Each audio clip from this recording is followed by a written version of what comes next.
think my AirPods are charged. All right. This is the 5 on 5 podcast presented by directmusicservice.com and Nuke's Hot Sauce, coming live from Portland, Oregon. I am Phenom. To my right, down the street from me, Jupiter Williams. Out in the desert, we have Nick Lopez, and our special guest today, make some noise for Bonks, y'all. Boom, boom, boom, boom, boom, boom. Yeah. Boom, boom, What's boom. What's up, guys? Thanks for having me. Trav, the very subdued boom, boom, boom, boom. No, it's not subtle at all. No, well, it's hot out. I wasn't sure. Zelda. I wasn't sure Zelda if the booms. heat got to you. I wasn't sure if the heat got to you. No, never. That's for the Griselda ad libs, okay? Come on. on. So we should fill everyone in today in Portland. As I'm looking at the temperature, we're gonna get to 99 degrees today. Yeah, we're going up. Vegas, what do you guys got? What's it gonna be out there? We're 99 degrees, but it's like humid. It's weird. Okay. Are you in Vegas right now, Brandon? Yeah, I'm in Vegas right now. Oh, okay. Okay, yeah, it's a high of 102, but it doesn't feel like 100 today because of the humidity. And ironically, it's not like all that cloudy. It's weird. It's a weird feeling outside. I don't know if you've been outside today yet, but it's kind of. What's the Pawn Stars line looking like? Yeah, that's the good tell of how. They're out there. When I went to the coffee shop today, it was probably like 10 people deep. So. Oh shit! Yeah, that. It's weird right now. It's going to be 104 tomorrow. The fact that we're putting up Vegas numbers for Portland it's very concerning. I'm not saying global warming, but global warming. Hey, everybody get a Tesla. Everyone. Hold on. Before you say that, look up what it takes to make a Tesla battery. Oh, okay. See, I already know. Yeah. You were that's so funny. Yeah, I was just gonna say that, like, me and you just had like a really in-depth conversation about Teslas and how they're actually not very eco-friendly, apparently. Yeah. So, lithium is a bitch. So just look into that. They are trying to get away from lithium though. Okay. The new batteries that are coming out. Yeah. Okay. That's what we need then. Mm-hmm. Because lithium was the only thing that would work at the time, right? Yeah, I think so. I think it was So you got to get your cars to the right amount of money that you can get, so that you can get more money, so that you can make the batteries that you want to make. You just gotta fuck up the environment a little bit, so you can fix it. To fix it, yeah, you got bigger picture. We're long term. Look, we gotta fuck things up so we can make things better. Hey. Let's get into the battle. Is this just going to be a crypto podcast now? And just the whole time, I'm just like, hey. Yo, fucking think about it, bro. You should fucking wake up, dog. Let's ask our expert on the scene, Travis Jones. What do you have to say? Hey. Just think about it. Think about it, man. Well, what we do around here every week, we compare two artists and their top 5 songs as viewed most popular on Spotify. We go 5 rounds. It gets weird. It's fun. This week is Neek's pick. Neek? Today's matchup is not a situation where we got 2 artists that are similar or anything like that. This is purely because these 2 groups are probably on the soundtrack of me and Brandon's friendship multiple times.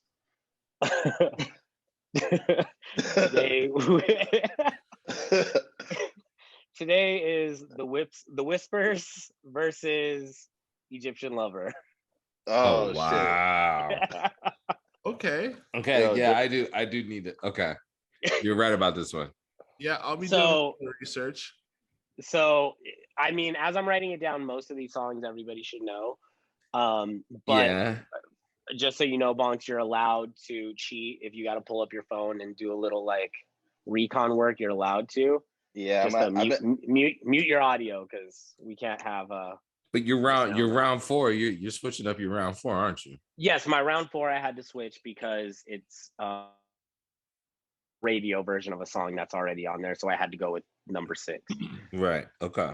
Sidebar, happy belated 808 day, since we're doing Egyptian Lover. Yes. Shout out to Egyptian Lover and shout out to 808 Day. Yeah. Fuck yeah. Shout out to all the homies. Scoop DeVille for being on the Serato record back when that was a thing for, I think, 808 Day 3 years ago that the Control vinyl came out. So, yeah. The 808 Heartbreak. 808s and Heartbreak. And shout out to Kanye West. Donda, we love the album. We're so glad it dropped. Everyone has a copy. It's fantastic. Everyone can hear the album. It wasn't delayed or anything. We're definitely not waiting for it. Nah. Shout out to Gosh Father's review of Donda. Yeah, but what do you expect? Kanye drops late more than he does on time. So it's like this is the normal. So we should be expecting this instead of the other. I pulled out a record the other day from New Workout Plan, and the hype sticker on the record said, "This is the new and improved version. Please play this version on the radio." always working. Late registration since graduation. So yeah. So it truly is like right on brand with Kanye West. Oh yeah, no, without a doubt it is. It's never truly finished. And somebody said something like he should put it out and then just keep updating it as it goes. And I've heard like he's done that on iTunes a little bit. That's what he did with Life of Pablo. Yeah, he has. Just do one song at a time, I think. Just be like, all right, this song. And then when I'm ready to be another song, the album will just build as we go. That's way too structured for Kanye to ask of Kanye. Yeah, he's doing other shit, man. Like I couldn't imagine. Like I really think that he's sitting there waiting for Drake. That's what you think he's doing? Yeah, I think he's waiting for Drake. I saw a video, like a cartoon, one of those like Instagram cartoons, and Drake like busted in the studio. He's like, "What the fuck you doing, Kanye? Drop that shit!" Like, he's like, "Why are all these niggas on this album? Like, why is everybody here?" He's like, "Why you got Kodak Black on a gospel album?" He said, "I don't even believe in Jesus." he said, "I don't know, Drake. When you dropping yours? What? Kanye, don't you wait? Don't you be trying to drop yours on my day?" Hey, send me that, man. I need to see that. I gotta find it. That shit was so funny. Somebody said that about Nas album, that Nas was kind of like didn't want to get outshined by anything. Like, just take it. He's like, so is Kanye putting it out? Like dipping his toe in the release waters. Nas had perfect timing. Everybody was looking for music, and he's just here. Yeah, yeah. So. I only heard the single. I liked it though. I didn't hear any of it. The Lauryn single's cool. Lauryn Hill joint, right? No. No. Who did the beat? Hit Boy. It's like got like 3 parts. Hit Boy did the whole album. Did he? Oh, then I bet I'm gonna like it. We'll see. Very rarely have I liked a rap album these days, but I just heard new Lauryn Hill and I was like, damn, they got new Lauryn Hill. Hey, she addressed all the things. She addressed it all. Yeah. That's great. I gotta give that a listen too. She said why she's late to shit. Shout out. She's like, "Fuck y'all. I got other shit going on. I'll be there when I'll be there." Up. Like this is exactly. Let me clear up why I'm late. Fuck y'all. I'm late. Yeah. Yeah. Lauryn Hill will be like, "Why were you like? Oh, the vibe wasn't right." That's the vibe. Right. That's the most gangster shit ever. Be like, I'm gonna start doing that at DJ gigs, and the vibe's not right. They're like, "Yo, you're on." You're like, I don't know. And the thing is, you're Lauryn Hill, so it's like you can't even be mad.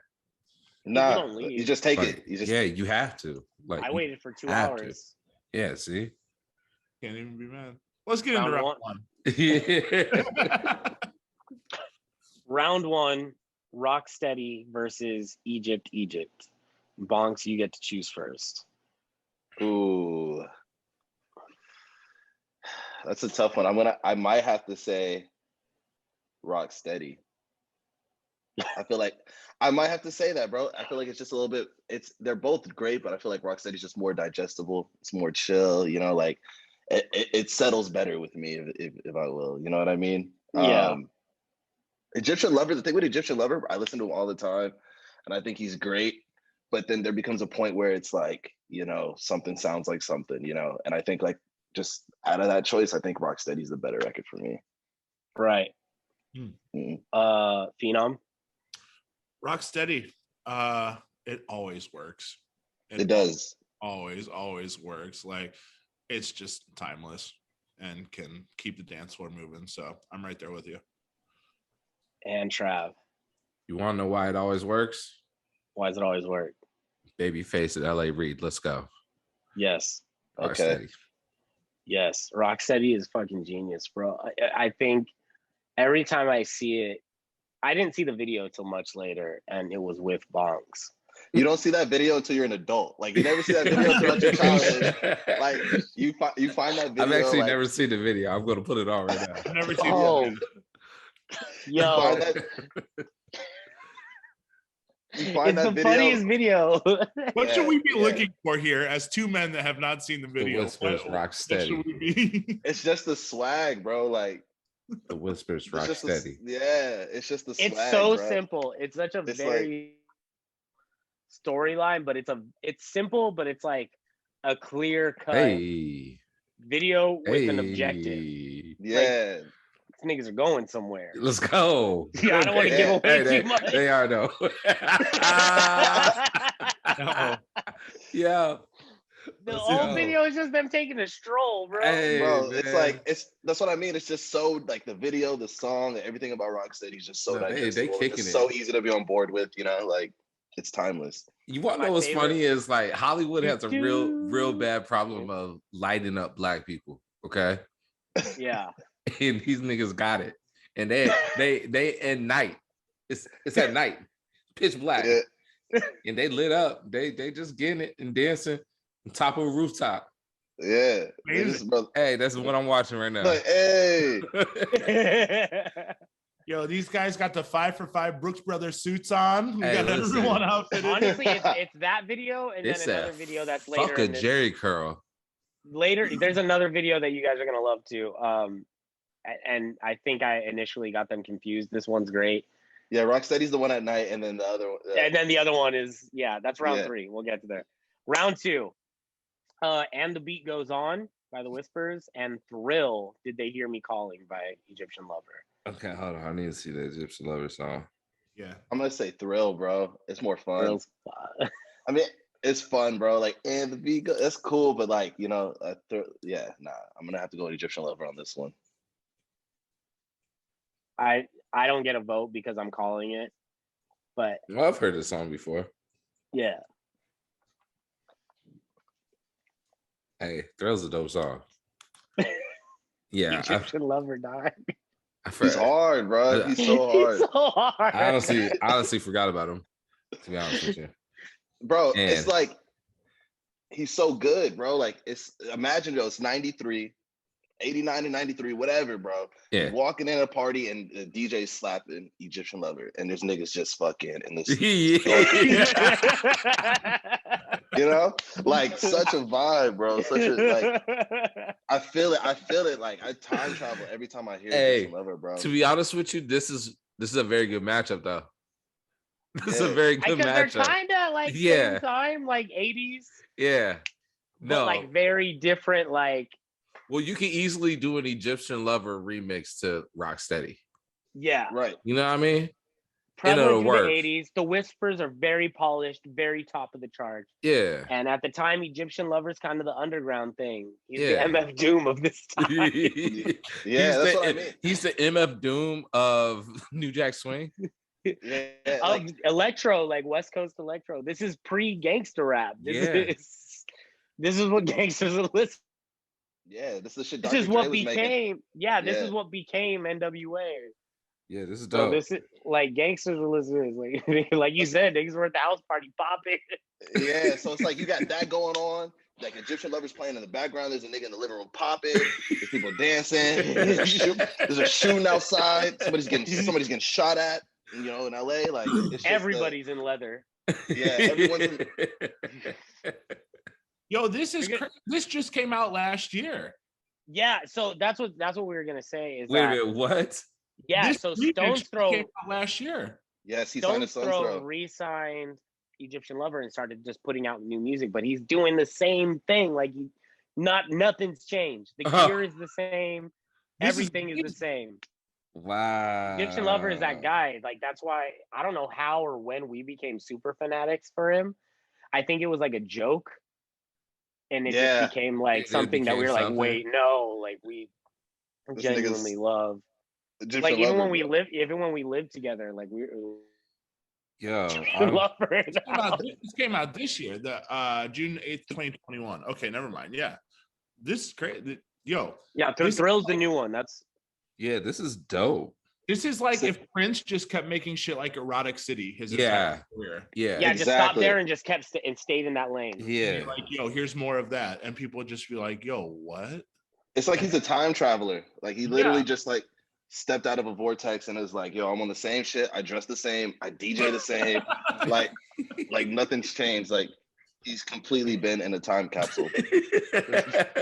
Austin Powers of 808. Yeah.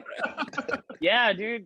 Fucking yo. He's the Captain America of fucking 808 of electro.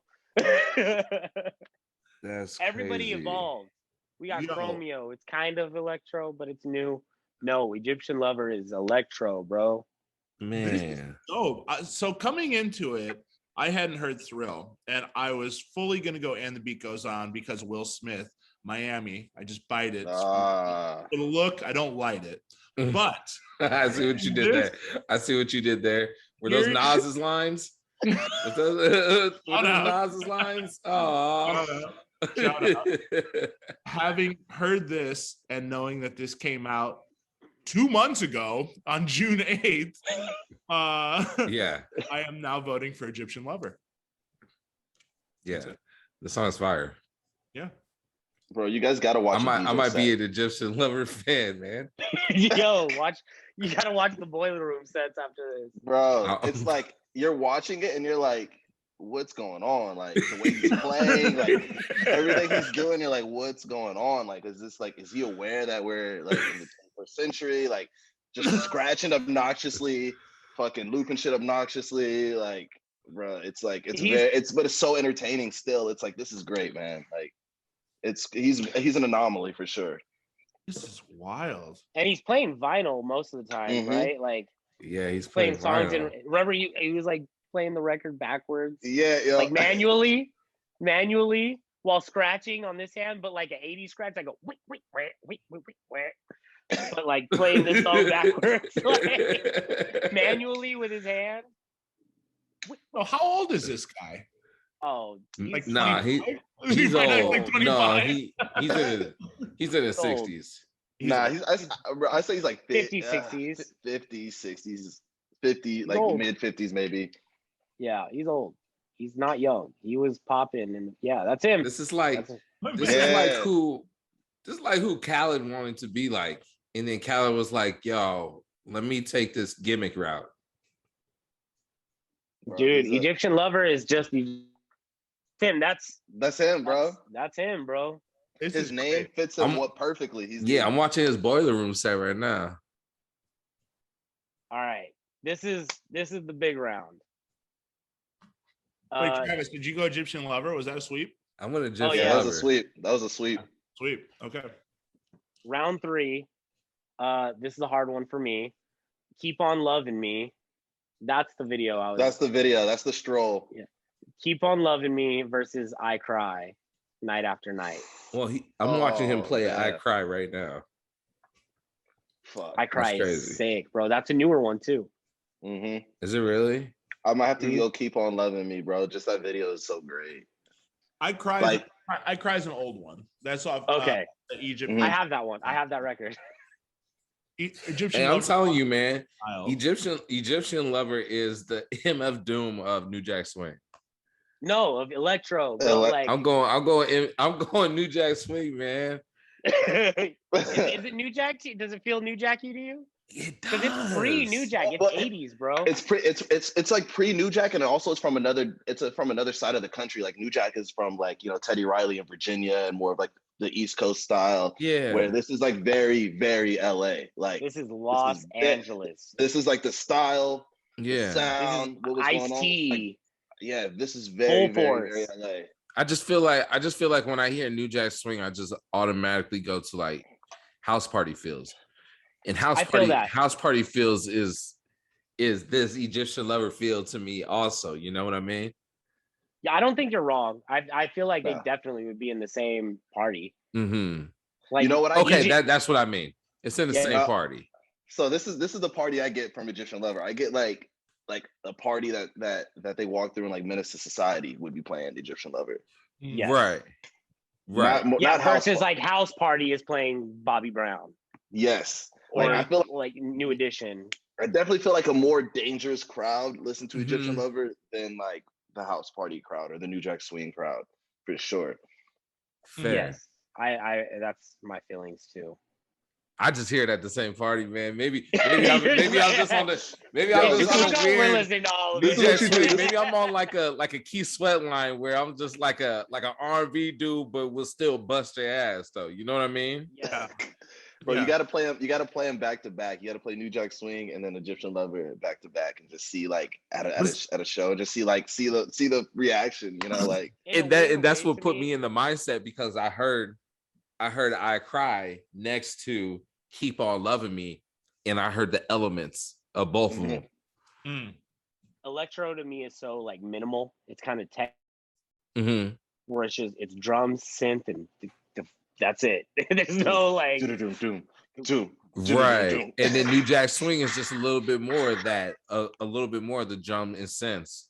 So that's why I hear the elements. Synth, but also like it's R&B, so it's got swing, it's got like you know, like a little more a rhythm per se, but it's like electro isn't funky. It's tight, it's locked in, it's electronic. It's very here, you know, like yeah. Very, like, New Jack is yeah. See, I don't know. I hear all that in New Jack Swing too, because all those guys were pot locking it with New Jack Swing too. You know, you're not wrong. You're not wrong. You're not wrong. Yeah. So yeah, Keep On Loving Me, I Cry.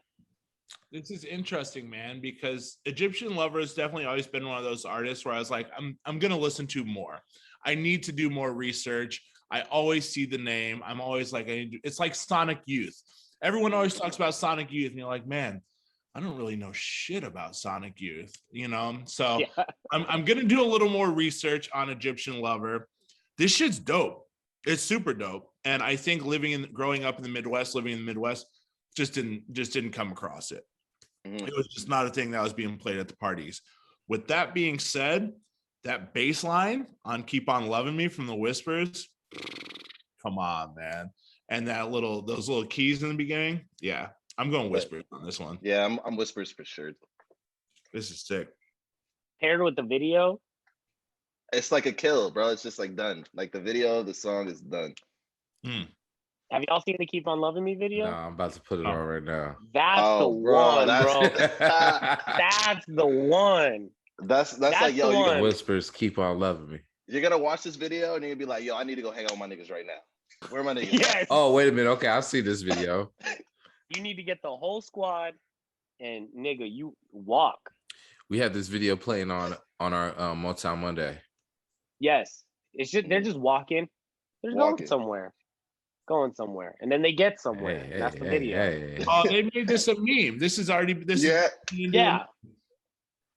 It's too good. It's a good ass time. It's some sharp brothers though, man. Yeah, bro. The spins, they hitting spins. They grabbing newspapers. You know, like I love my favorite. Do. That's my favorite part. Who's in the back that was like, I'm not wearing tan, I'm wearing red. I'm wearing red.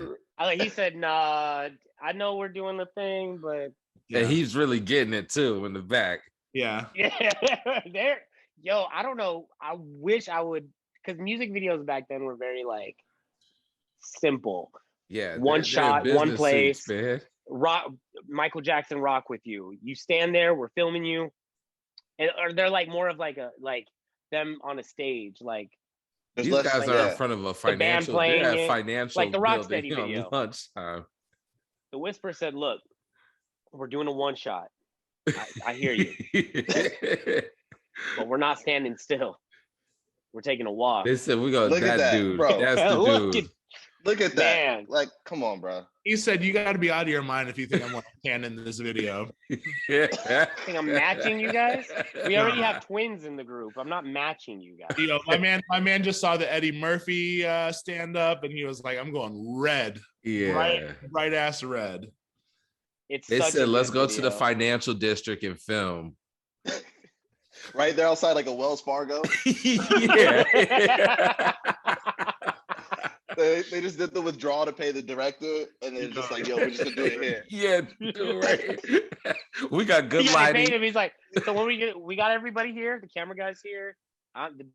I'll see it, and then they go to the after party in the suite. And they're like, "We just got you guys your suits." They go to the studio. That's our guys, bro. The twins. Hey man, their mustaches are great. That's top to bottom. That's nose to top lip connection, bro. And you know what's funny is that they were probably like mustache. They were probably like 27 at that time or some shit. Right. But they look old as fuck. I don't know. That's what's crazy is you watch these old 70s videos, you forget these are young people. Yeah. Like, I don't know why everybody back then looks like somebody's granddad. How did they shut down? He's a senior in high school, man. What are you talking about? How did they shut down the whole financial district, though? There's not a soul walking behind them. They're probably not in New York. They're probably like in Ohio. Who knows where they're from? Yeah. I was gonna say they're probably like from Columbus or something. Yeah, he catches the rose. And then they keep going. They got somewhere to be. They're going somewhere. They had to get to that rooftop for the next video. They're getting to the rooftop. It's a story. It's a Daft Punk situation. It is. No, yes.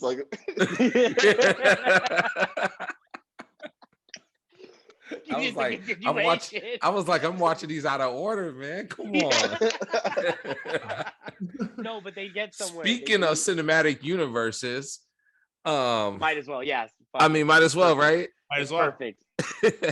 Hey, we're doing a DJ biopic cinematic universe. So in this DJ biopic cinematic universe, who's playing you? Give me anybody dead or alive. Me? Yeah. Fuck, dude. Shit, that's hard, bro. Probably that kid, the black kid from Stranger Things. Okay. Lucas McLaughlin, I believe. Yeah. Probably him, man. Somebody like that, bro. Because I'm not like the coolest nigga, but like he still got a swag to him. So it'd probably be like that kid or something like that. I like it. Yeah. I think he's on the short list to play Miles Morales too in the big screen. So yeah, I like that one. I'm not gonna say no stupid shit like Michael B. Jordan or nothing like that, you know. Wait a minute, didn't somebody pick him? Somebody picked him for sure. Yeah. Yo, like, it was somebody not black. Wait, was it Fuse? Was it Fuse? Fuse did. No, Fuse was Denzel. Leo and Denzel and Jason Momoa. Yeah, that's right. He has 3 people playing him. It's like the most beautiful men in Hollywood. Let's get into round 4. Fuck it. Round 4 is the sub, right? You subbed one out? Yes, I had to sub the Whispers because they had I think Rocksteady, like the 12-inch version of Rocksteady. Yeah, they had the radio edit, I think, or something like that. Yeah, so I went with their number 6 song versus I Need a Freak. Wait a minute, what was the number 6 song? I don't even need to know what the song is, bro. What's the song? In the Mood versus I Need a Freak. It's I Need a Freak, bro. That shit just hits. That shit hits, bro. I hear that shit. I want to jump on my car, nigga. Like, I Need a Freak hits, bro. I Need a Freak. That shit. I just started playing it again because I had, the Tyga sample. He did the I Need a Freak, but there's a blend that's just somebody made a blend. I can't remember who it is. Probably Nick. I think it is Nick Bike. Nick. He did the I Need a Freak Egyptian Lover beat with Tyga's vocals over it. So and it has the breaths and everything. It's perfect. So I started playing that one out and it works. And we've had the sample on this come up in the previous podcast. Yeah, dude. I need a Fergie sample. That's right. Yeah. Bro, that shit. Me spending, yeah. Hits, bro. Yeah. Where's his money at? Like Egyptian Lover should be living great. Like I hope he has like his royalties and is collecting all that shit like all in order, bro. Yes, bro, because you want to see your legends fly. Hey, Right. Shout I out, want to see Egyptian Lover with gold on. shout out De La Soul. Yeah. Shout out De La Soul, man. Shout Let's out. go. I want to ask after we finish this, Bonks, because you're kind of my go-to when it comes to this sort of thing, and we'll get into why as soon as we're done with this. But I want to ask you some questions about that and some opinions of yours. Yes. Okay. I got a lot of questions about that too. I'm going Egyptian on this. Yeah, that Egyptian Lover is a sweep on that one. Yeah. That's a sweep, bro. It's just that shit hits, dog. Like yeah, that's a sweep. Freak. I'm about to listen to that shit as soon as we get off of here. Yeah, for real. Yeah. All right, so Egyptian Lover with the sweep. Yeah. I need a freak is fire, bro. Yeah. It just did he work with Prince at all? Is there Arabian Prince? That ain't Prince. Arabian Prince. Not Minnesota Prince. Arabian Prince. Arabian Prince. Like LA Prince. They're like, yeah, we got Prince here tonight, and everybody's stoked, and then they're like, who's this? Who's this guy in the Jerry girl? Hey, can we just end it right now? Egyptian Lover's done with it. No, Egyptian Lover's gonna take that last one. That last one's a banger. What? Yeah, banger. Yeah, we could just end this right now. Over lady? Yeah, for sure. Yeah, this is not the lady I thought it was. Never mind. See? Yeah, we could just end this right now. Who's it? Brothers Johnson? Bro. You bring me up. Is that Brothers Johnson, right? Who is that? Commodores? You bring me up. Is it Commodores? Spinners? Commodores. Anyone? Yeah, that's Lionel's voice. Yeah. So yeah, Lady versus Everything She Wants. Everything She Wants. That song is crazy. Yeah. Everything, bro.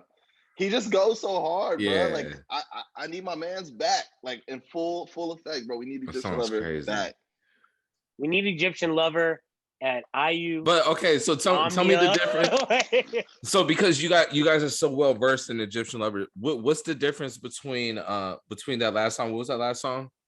Everything She Wants. Everything She Wants, and like a Miami-based song. Ooh, that's a good comparison. That's really hard. I would think that Miami based is more driven off of the drums, to where the Egyptian Lover song is more driven off like synths. Okay. Yeah. Mm-hmm. So it's like it gives you a little bit of a different feeling, same vibe, but different feeling. You know? Mm-hmm. So I'd probably have to say that. Yep. I think Egyptian Lover, like his synths, the breathing, like it's just like there's so many layers to it that just makes it a little bit different than Miami based, but they are very, very, very similar for sure. Go. This is crazy. Yeah, I didn't even know that this existed. Yeah. My phone I broke out, but you're asking the difference between Miami bass and Egyptian Lover. Or that song. Okay. I mean, those two genres are very similar. And I think they're both kind of derivatives of the same thing because they use predominantly the same equipment. Yep. They're both like, in my opinion, if I'm listening objectively and I take away like who the people that did it became, they're not really like, I feel like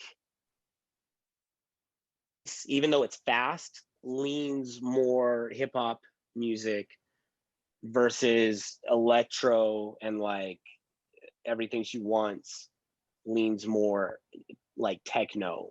That's like, it's like dance music. It's like one goes more towards dance music and the other goes more towards like hip hop, you know? And that's what I'm just like, so it's like, it's something about like Egyptian Lover's music sounds very tight, like very, very tight, but very simple, to where Miami bass is a little bit, I feel like, more free structured, like kind of like hip hop. There's scratching, there's rapping. It's like there's samples, like you could hear samples. Yeah. Like Egyptian Lover doesn't really sample. It's just played. Yeah. It's just instrumentation. Just him and his rolling 808, bro. And maybe Arabian Prince in the back, bro. With on the Casio. And a hookah. Yeah. And just a hookah. Egyptian Lover, Everything She Wants was in Grand Theft Auto 5 on the Okay. iFruit radio back in 2013. In 2020, Alien Ant Farm also covered Everything She Wants with Insane Clown Posse, Charlie Benante from Anthrax, and Hyro the Hero. What the fuck? Give my man That's his right check. up your alley. Wow. So shout out to Wham, shout out to George Michael, which brings us into, gentlemen, the lightning round, right? Hey, let's go. Yes. Bonks, what we're gonna do, we're gonna take you through the lightning round. It's a this or a that. You can only keep one artist to listen to for the rest of your life, and one's gonna go. There's gonna be a bunch of these. Let's start with this: Calvin Harris or Soulja Boy? Soulja Boy. All No, right. Soulja Boy stays. Calvin Harris goes. Okay. Calvin So Harris out of here, bro. Soulja Boy stays, Calvin Harris goes. Okay, cool. If you were going between Belle Biv DeVoe and Guy, which one are you keeping? Guy. Cypress Hill or Public Enemy? Cypress Hill. Kendrick Lamar or Kenny Loggins? Kendrick Lamar. Hey, we gotta. Yeah. What? We got to Yeah, what? I just gotta. Hey, these are just your lover videos, man. Hey, he needs his flowers. He's for the real. coolest, bro. He needs his flowers. He needs his flowers, bro. Like This is he is what DJ Khaled wanted to be. This is what Khaled wanted to be. God bless Peanut Butter Wolf. yeah, giving him a second run. He bro. recognized it and was like, "We're doing it again. We gotta do this right." And he probably has a great deal, like that's like basically fanfare. Like we gotta take care of fucking Yeah. the fucking king, man. Like you're hurt. You're a little hurt, huh, bro? Yeah. Like, it hurts. Like Jupiter, it hurts to be like, yo, where's my guy at? Like what? This is great, man.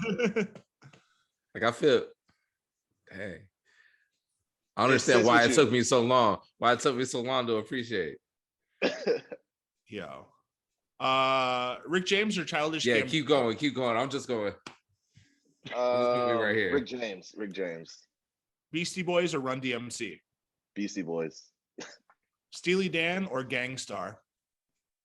Steely Dan. Big L or Big Pun? Big L. The Roots or NERD? The Roots.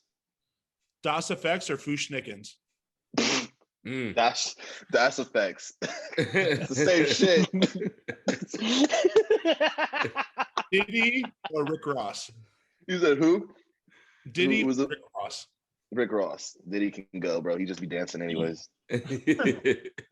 Cool in the Gang or Shalimar? Shalimar. Oh, bro, I'm a huge Shalimar fan. That's a no-brainer, bro. I listen the second time around all the time. Let's go. Queen or David Bowie? David Bowie. Zap or Gap Band?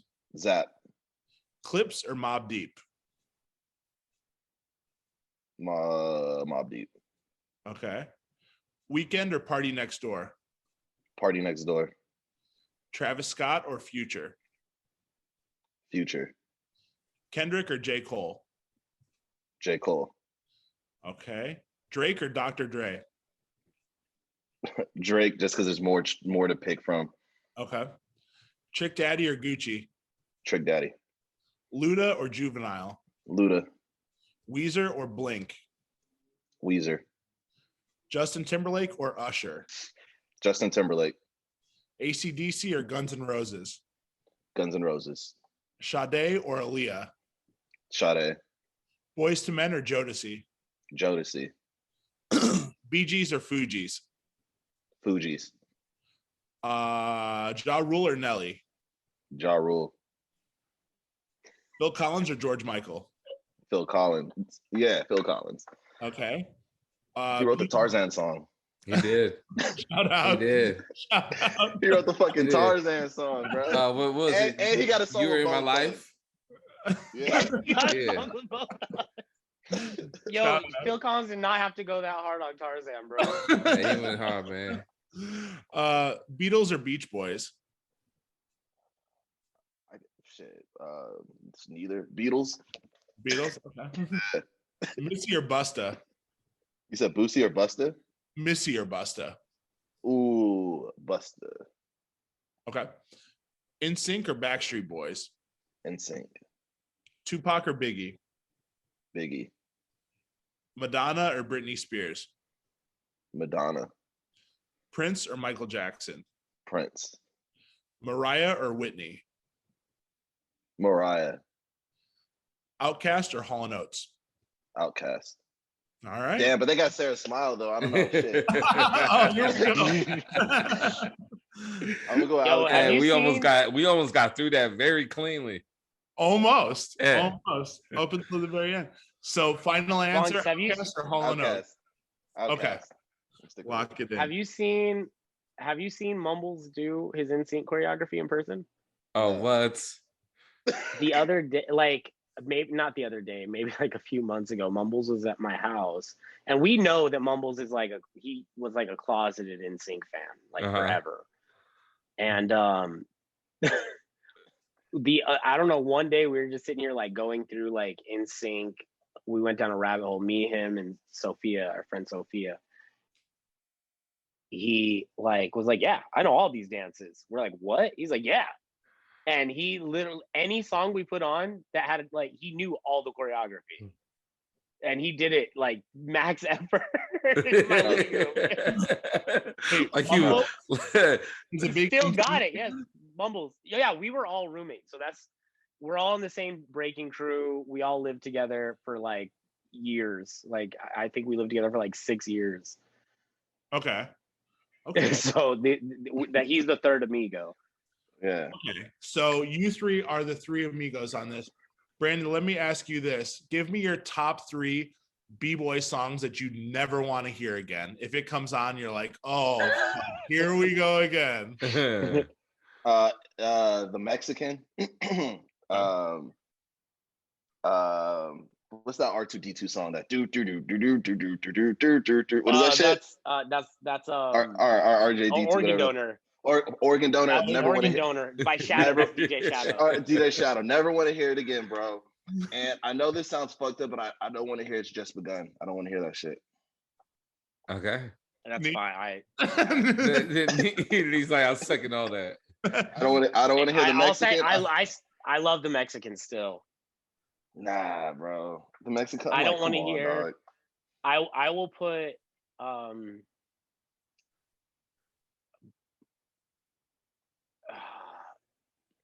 not Apache, but Bongo Rock. Oh my god, that shit is horrible. Bongo Rock. Fuck, Same. bro.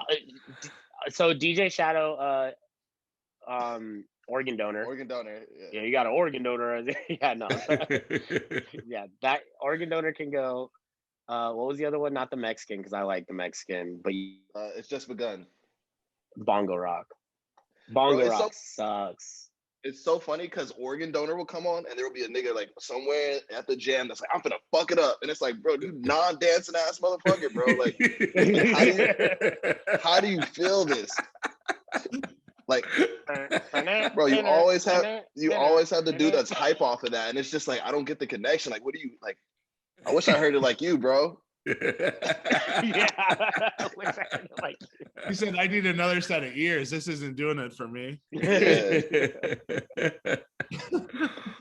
Yo, So Bonks. let's ask you. Go ahead, Nick. No, I was just gonna give a short introduction. Yeah. Bonks is we met obviously like in our teenage years through breaking. Later we both became DJs, and now working in artist relations and artist management, and touring. So you're the true music industry renaissance man at the moment. Yeah. Give me a rundown of what. Hold on, you broke up a little Yeah. bit. you said, what? Give me a rundown of what your life's been like lately. It's very interesting. I love music, and that's like first off. Like anything that I ever do within like on the industry scale On the personal scale or like my personal DJ preference or whatever, like it's because I love music, you know. But it's just been very, very interesting. Like I've been around some really big artists. I've watched artists become really big artists from nothing, all while trying to keep like my personal music taste and like, you know, I come from breaking, I come from soul, I come from funk, obviously hip hop, but hip hop and rap and like the world I work in now and what I grew up on, they're completely different. So it's like a very interesting thing to be a part of. Like I'm happy about it. I do a lot of traveling. Like I tour DJ for some artists. I'm A&Ring for some artists. I'm doing a lot, and the industry sucks, man. Like it sucks. So it's hard to like. At times, I find myself being like, "Why the fuck do I want to do this shit?" Like I wish I could listen to music as myself again, but then I sit back and I'm like, "Wow, like I actually am a part of music history right now." So it's like it's a very interesting place to be in, and like a lot of interesting shit that I see. And but right now I'm just like I'm in LA. But when I'm not in LA, I'm like on the road touring, DJing for somebody, tour managing somebody. I'm also working in dance music a little bit here and there. A lot of friends over there. So it's just like a lot of bouncing around, I guess, and a lot of like just trying to like stay true to myself while also trying to get the bag. So it's like a mess up here, bro. Like, and that's just real, you know. Like I love it. I love what I do, but at the same time, like there's so many stresses that people don't see about it. There's so many politics that people don't see about it. You know, like I love artist development. And that's why I got into it. And it just sucks when there's like a line that you get to, and it's like I don't want to say selling out, but it's like a line that you get to where everything changes. And like just whenever I step up to that line, it's just like fuck, like here we go again, you know. And sometimes it's for the better, sometimes it's for the worse, but it's just like everything and everyone, it's just always moving, always moving, always moving, always moving. And like I said, I'm just trying to stay true to myself, like, you know, like so it's a very, very, very interesting mix up, bro. You know, because like I talk to guys like you guys are real music fans, like you guys don't give a fuck about the industry, and I love these conversations, you know. And then as soon as I'm off of here, I'm back talking to somebody that's like trying to manufacture an artist, you know. And it's just like a very, very interesting dynamic for me, you know. So like I go there and then I try to come back and do shit like this. That's why like me and Nico are obviously still very, very close. Or I don't mind going to like the Motown on Mondays. Like those are the things that mean a lot to me, you know. And it's very, very interesting dynamic for me, you know. Who was the last person to really be able to do this shit without social media, without TikTok, without all of that? Will we say like Frank Ocean, maybe? Yeah, I would say Kendrick Lamar, maybe Frank Ocean. I would say that time period. I say once 2014, 2015 hit, things got a little bit different. You still have artists that are like big, like Ski Mask the Slump God, that really didn't necessarily piggyback off of social media, but had a very strong social media presence. But more so blew up off of just the strength of real plays in the underground. I think the turning curve was like I said, 2015, maybe 2016 for that. Once Instagram and all these underground rappers of that era, the XXX the Ski Mask, the Slump Gods, the Puyas, once these guys, or Denzel Curry's, once these guys started getting leverage from the labels, and obviously like Instagram being a thing and the influencer becoming a thing, and they kind of just got mashed into one. But I think like maybe even like Denzel Curry is an artist that I really don't see, and he's big. I don't really see a social media presence with him. There's still artists that do it, but the more along we go, it fades out. Even the artists that didn't rely on social media or TikTok to progress their careers and stay relevant, even if they didn't blow up off of it, it now becomes a thing that not necessarily that they're dependent on, but a tool that they have to use. You know, even artists like Suicide Boys, never been on the radio. You're never going to get in a car and hear a Suicide Boys song. Yep. You're never going to walk into a coffee shop and hear a Suicide Boys song. They have platinum songs, platinum records, right? They sell out anything they put their feet in, anything they step into, they're selling it out. Now they're on TikTok, and there's TikTok trends to them, and they're only getting bigger because of TikTok. And now they kind of have to utilize that tool. So it's like very interesting, you know, like even the ones that blew up off of it, I guarantee you if Kendrick Lamar comes out, there's probably going to be a TikTok trend to him or something, you know. Whether it's him himself or his team or it just naturally happening, fucking social media is here, and like these apps like TikTok and Instagram and these things do play a major role in progressing and moving forward. And once those go away, it'll be something else. It's just how we consume entertainment or how we consume even outside of music, just like I said, entertainment as a whole. We want it now. Like you would get an album and you would listen to that album over and over and over again. Now you listen to it one time through. If you're not a huge fan of it, you never revisit it. You want more from that artist. Like, okay, cool, that was great. Give me more. Give me more. Give me more.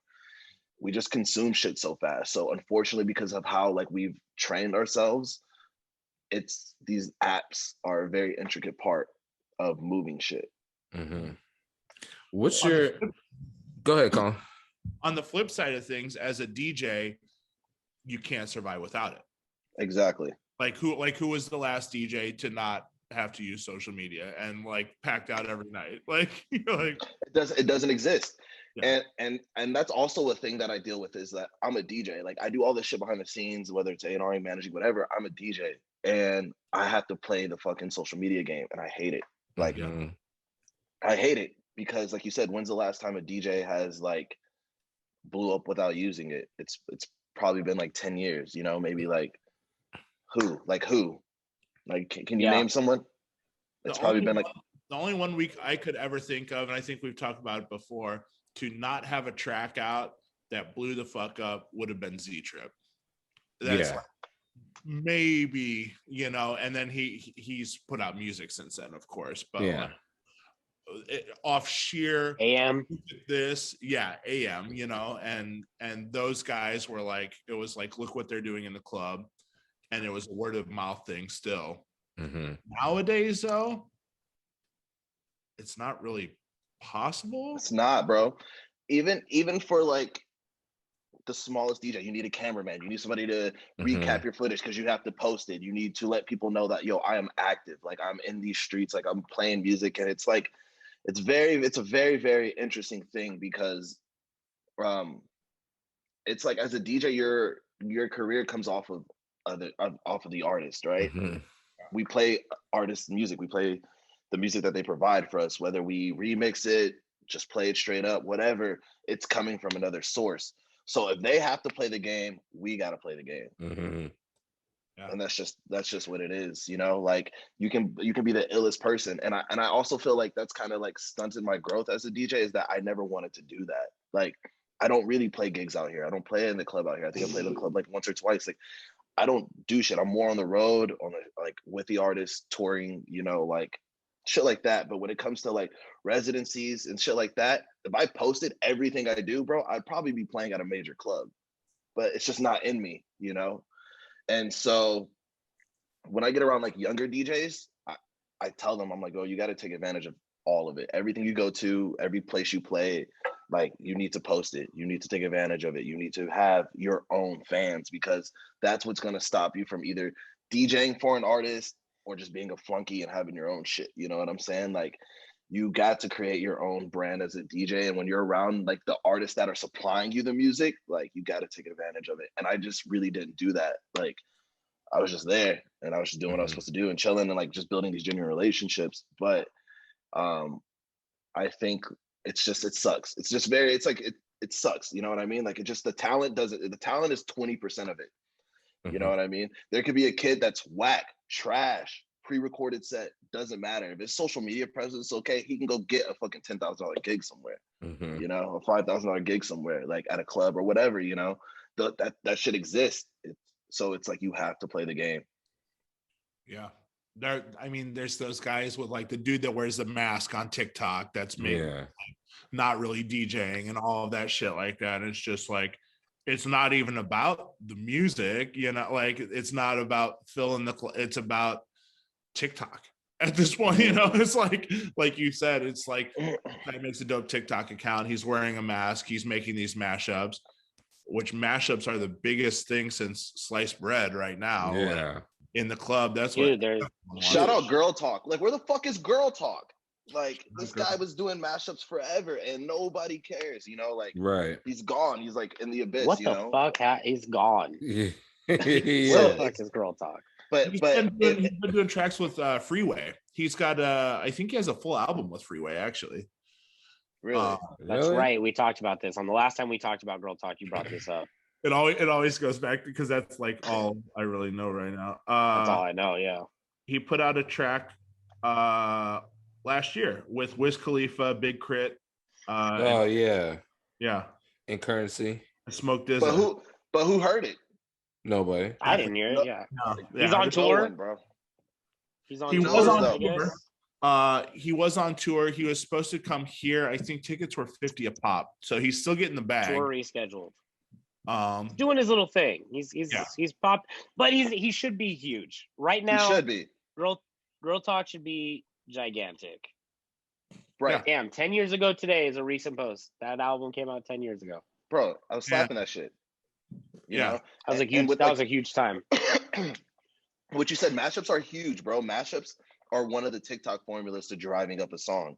You know, you take a song that's new, and then you get a song that's familiar, and then you do a mashup, and it's like literally one of the TikTok tricks. Girl Talk is the king of that. And where the fuck is Girl Talk? Right. He could just put his whole catalog on there right now. On TikTok and go crazy. Yeah. Travis, what were you gonna say earlier before I cut in? I was gonna say, are you familiar with what's going on with Scarlett Johansson and Disney in her lawsuit? No, no. I saw something earlier and I just like I don't give a fuck about Scarlett Johansson, so I just skimmed through it. Because I feel like it has a lot of relevance what's going on with music and how artists are getting paid by these DSPs. Because she's suing Disney because Disney didn't release Black Widow to theaters exclusively. They also released it to Disney Plus, and you can get the movie. You can buy the movie exclusively on Disney Plus, and she doesn't see any other money or any other subscriptions from that and whatnot. And she lost money. She lost her bonuses because it wasn't exclusively to theaters, and she didn't hit the numbers on the theaters. So I feel like that has a lot to do with what's going on with music and how we're consuming music and how artists are getting paid. Whatnot. Yeah, it's the same on the music front. Like it's kind of like you're either gonna get with it or you're just gonna get lost, right? Who's not gonna put their music on DSPs? Where are you gonna put it? Are you gonna go sell it in your trunk? Right. That's not gonna work either. Yeah. So if we want to pay you a penny a stream or less not even a penny of a stream, if we want to pay you a fraction of a penny of a stream, you either gonna take it or you don't have a career. And that's just what it is. Yeah. And it sucks. I think obviously Spotify is the majority shareholder when it comes to streaming music and things like that. And they can just do whatever they want because who doesn't want their music on Spotify? Right. No one's gonna say like I'm not gonna do that, right? Right. Unless you're Drake and go get an exclusive deal with Apple and get an advance and do all this and do all that. If you're just trying to make it or do anything, middle tier artists, even the biggest of the biggest, who doesn't want their music on Spotify? You're gonna take that fraction of a penny. Yeah. And they know that. So then what were your thoughts on these streaming labs, streaming farms? Everything's a game. Everything's smoke and mirror. Nico told you about that? Travis has been, the wheels have been spinning. Yeah. Oh yeah. You heard it. Yeah. Bro, it's the game. It's chess, bro. It's like, okay, I have an artist. I just gave this guy a $3 million advance, multi-million-dollar recording budget, multi-million-dollar fucking marketing budget. I got to get my money back, right? You're a company. Labels are banks. At the end of the day, labels are banks with the worst interest rates that you will possibly ever see. Like, if you're an independent artist, you are better off grinding and going to get a loan than probably signing if you have leverage. Labels do have resources, but they got to recoup their investment, bro. Mhm. So they're going to set up a bunch of robots to get their money back. And they're going to spend money to set up a bunch of robots, because at the end of the day, it's all a facade. Mhm. If Dua Lipa, who the fuck listens to Dua Lipa? I mean, Name I a Dua- do. I do. But I mean, I'm just one person though. I'm just one person. I mean, well, it works in the corporate realm, and you know that as a DJ, that is king. Yeah. Okay, but if you if you didn't have to play Dua Lipa, would you listen to Dua Lipa? Probably not. Right. You have to play it. It's a cycle, bro. It's like a Right. tail eating the snake. Yeah. You have Like to we're play only it. listening to it because it's popular. Yeah. Exactly. Yeah. Because Like someone Calvin is Harris. spending Yeah. exactly. Someone is spending millions of dollars to make people that don't. We have a musical palette, but there's also tons of people that don't, that just listen to whatever's put in front of them. Mhm. So with that being said, somebody's spending millions of dollars to get those people to see Dua Lipa. Dua Lipa. She's very heavily playlisted. You know what I mean? Mhm. Shit like that. She's on commercials. There's everything that you see about her. There's a bag behind it. Like Mhm. a bag. Therefore, it trickles down to you. Now you have to listen to it because you go play a corporate gig, you go play wherever, you got to play it. So now you got to download it. Now you got to give it a stream. So that's why these things exist, you know? Like Mhm. with Olivia Rodrigo blows up the fuck up out of nowhere. I showed Nico the streaming farm shit. You're telling me that more people in Pittsburgh listen to Olivia Rodrigo than LA, New York, Florida. There's so many other major cities. Pittsburgh has 300,000 people that live there. You know what I Mhm. mean? And you're telling me that these people consume more music in every genre than the major cities? No. But who's going to look into that? You didn't go look into that. Right. Nico didn't go look into that. I just do that shit because I'm an industry nerd or a music nerd or whatever. You know what I mean? Like, it's my job to look into that shit. Yeah. So they can do that and no one ever catches on. You just get on Spotify and see the song has 20 million plays. So it must be Mhm. good. Mhm. So it must be good, right? Here's my prediction. Must be. Here's my prediction, gentlemen. De La is going to make it onto Spotify. De La is going to be the #1 artist on TikTok right now. Uh-huh. Everyone's going to be doing these TikTok trends to me, myself, and I. It's going to blow up through the roof. De La is going to headline Coachella. They're going to have a huge slot on Coachella very soon. And you're going to hear all these kids say, "Hey, have you heard this group De La Soul?" That's exactly Easy. what's I would going to love that. happen. Easy, That's bro. exactly I would what's going to love that. happen. That's what's going to happen. Watched That's the exactly IG what's gonna Live happen. Yesterday, they said they have new music coming like this month Yeah. or next month, and then Yeah. their catalog's getting put on streaming platforms in November. Yeah. So I wouldn't doubt it. That sounds like solid marketing. No, Like that's exactly what's going to happen. I'd This be is the putting out every single song I had right when that drops. I'd be like, boom, take it all. Yeah. Because Yeah. one Spotify play is worth what small percentage of a penny? Like, It's like what? point 43 of a penny. Yeah. Yeah. crazy. Yeah. Not even you have to do 1 million plays to make about $4,000. Damn. Right. And And so think about how many people are happy to get 1 million plays, you know what I'm saying? Or like whatever. And that's only $4,000 in your pocket. You have to convert, like from an independent artist standpoint or label standpoint, if they give somebody, that's why I said back to the streaming farms, if they give somebody millions of dollars and 1 million plays is only $4,000, they got to go get those plays from somewhere to get their money Mhm. back. And they're going to do that. Yeah. Mhm. So Like I think the big question that me and you asked each other when we were asking is like, how much is a #1 song worth? Right. Like, how much does that cost? Well, then that's how much you're gonna pay to go get it. Like to have that, you know. If 1 million plays is only $4,000, then how much is it for fucking 50? You know, like how much is it worth to have a Bruno Mars song? You know, like Yeah. Yeah. Or what's the cost to break into the Rolling Loud Fest? You know, like if you wanted to put up like 100,000 to eventually get your career to be able to play an opening day set out at Rolling Loud or something like that. Like, what would that be? Do these So artists it's- have that number, have that streaming number attached to their name? When when it comes to billing, like yeah. Okay, so to break an artist, this isn't like a hit, a radio. This is just getting people to listen to an artist. It takes about $150,000. at least. Okay. To break an artist, to make an artist somewhere where you can get on your phone and find them, or somebody is, takes about $150,000. Or, I mean, you miraculously have a TikTok hit or whatever, but it takes a lot of bread to break an artist because you need resources. That's including studio time, outfits, marketing, travel, so many, you know what I mean? About 150 grand. And that may put you like bottom to mid tier on one of those festivals if that works for you. Because they do look at the streams, you know what I mean? They do look at the streams. This all plays a part into it.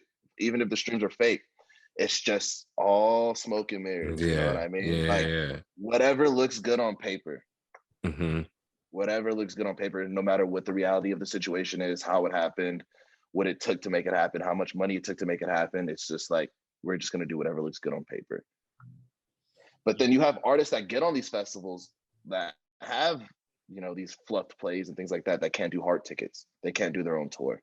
They can't sell a room, And if you're signed, that's where you get your bag is shows, because you're not making a good artist, like a top of the line, like I came and signed this deal with Momentum, I'm doing millions of plays on my own kind of artist, only gets about 18% royalties of their music.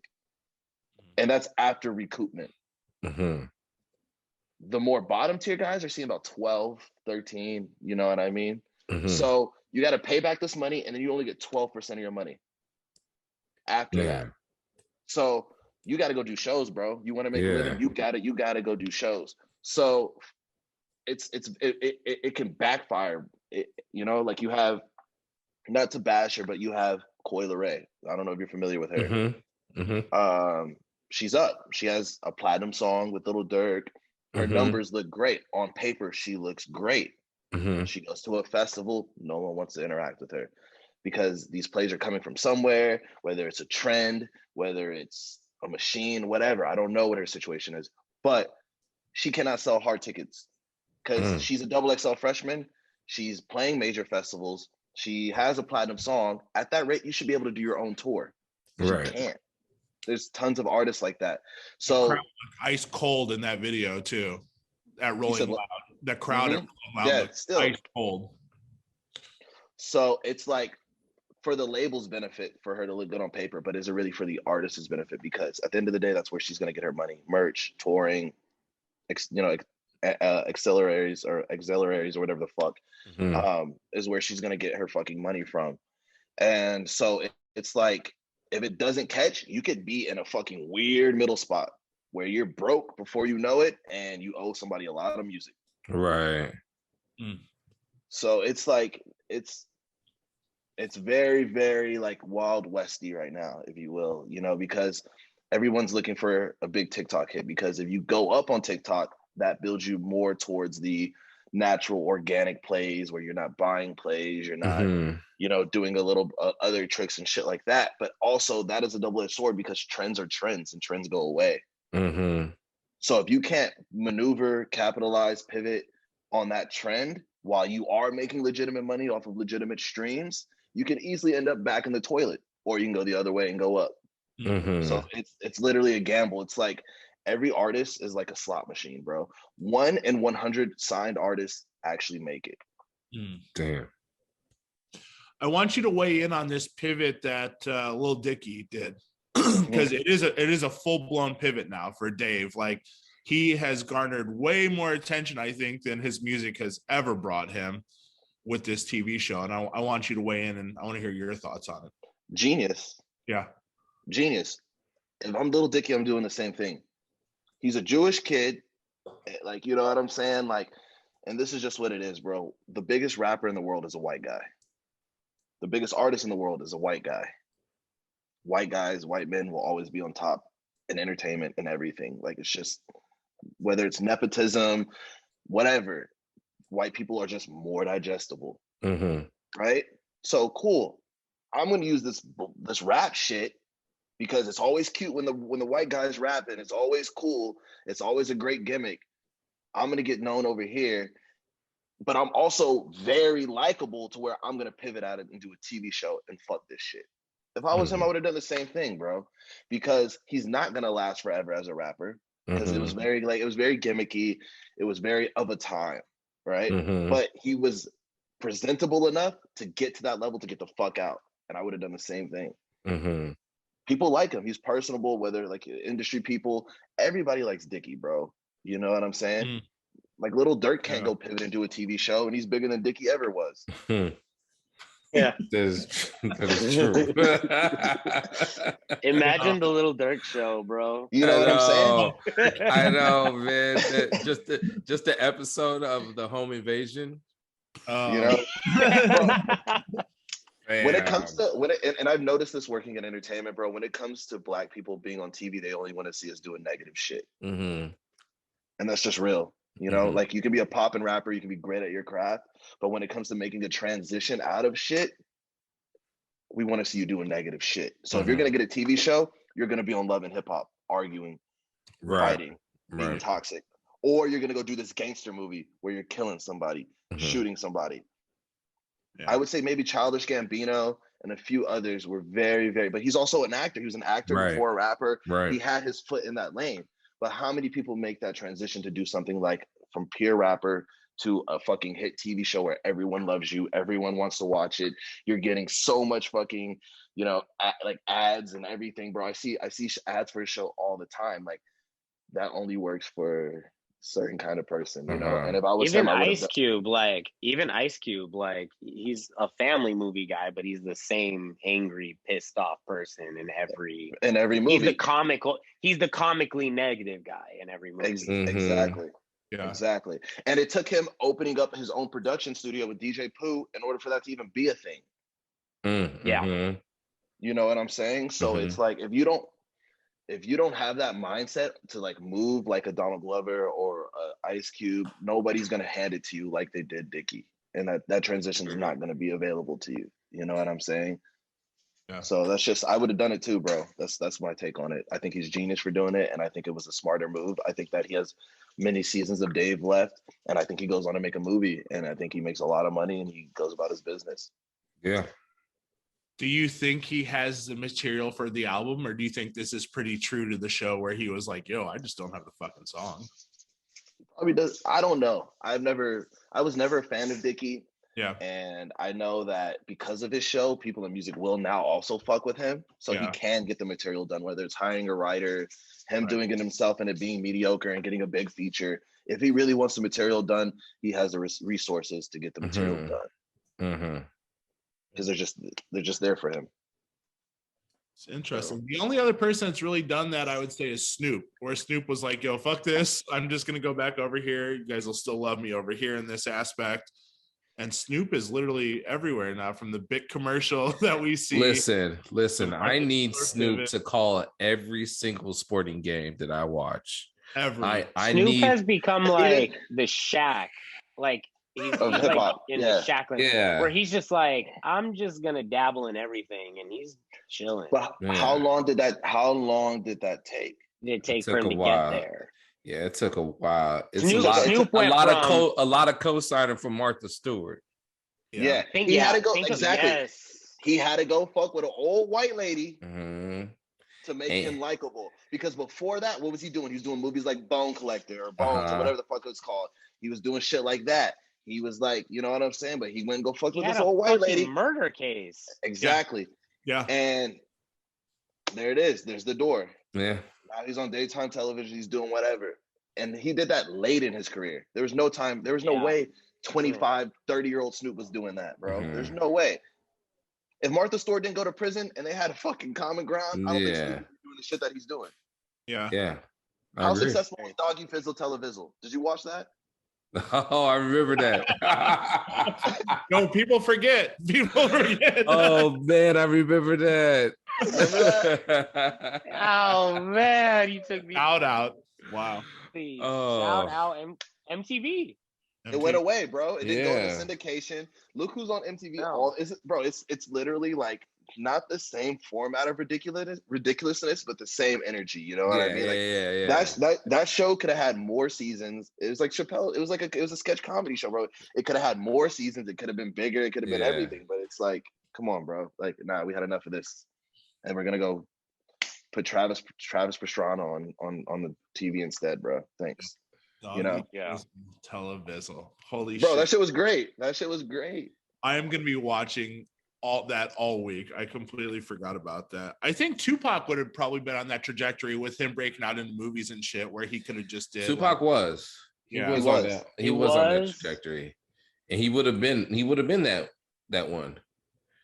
Like Oh, he man, would I have didn't see been Tupac. he would have been outshining like LL Denzel, Cool bro. J. He would have Yeah. been outshining Queen Latifah. I think he would have ended up becoming a serious actor. He yeah, would I have been think a so. Denzel Washington, bro.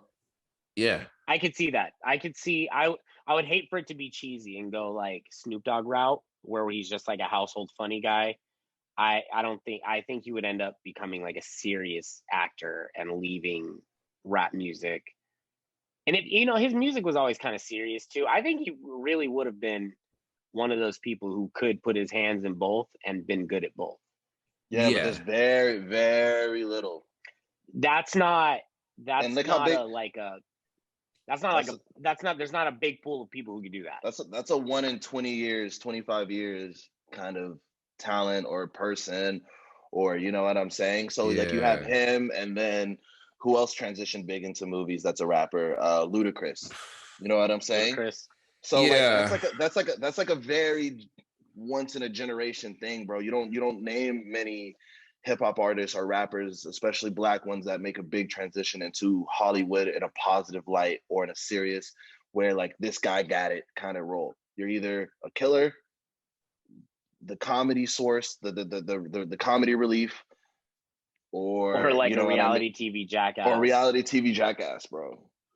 Mm-hmm.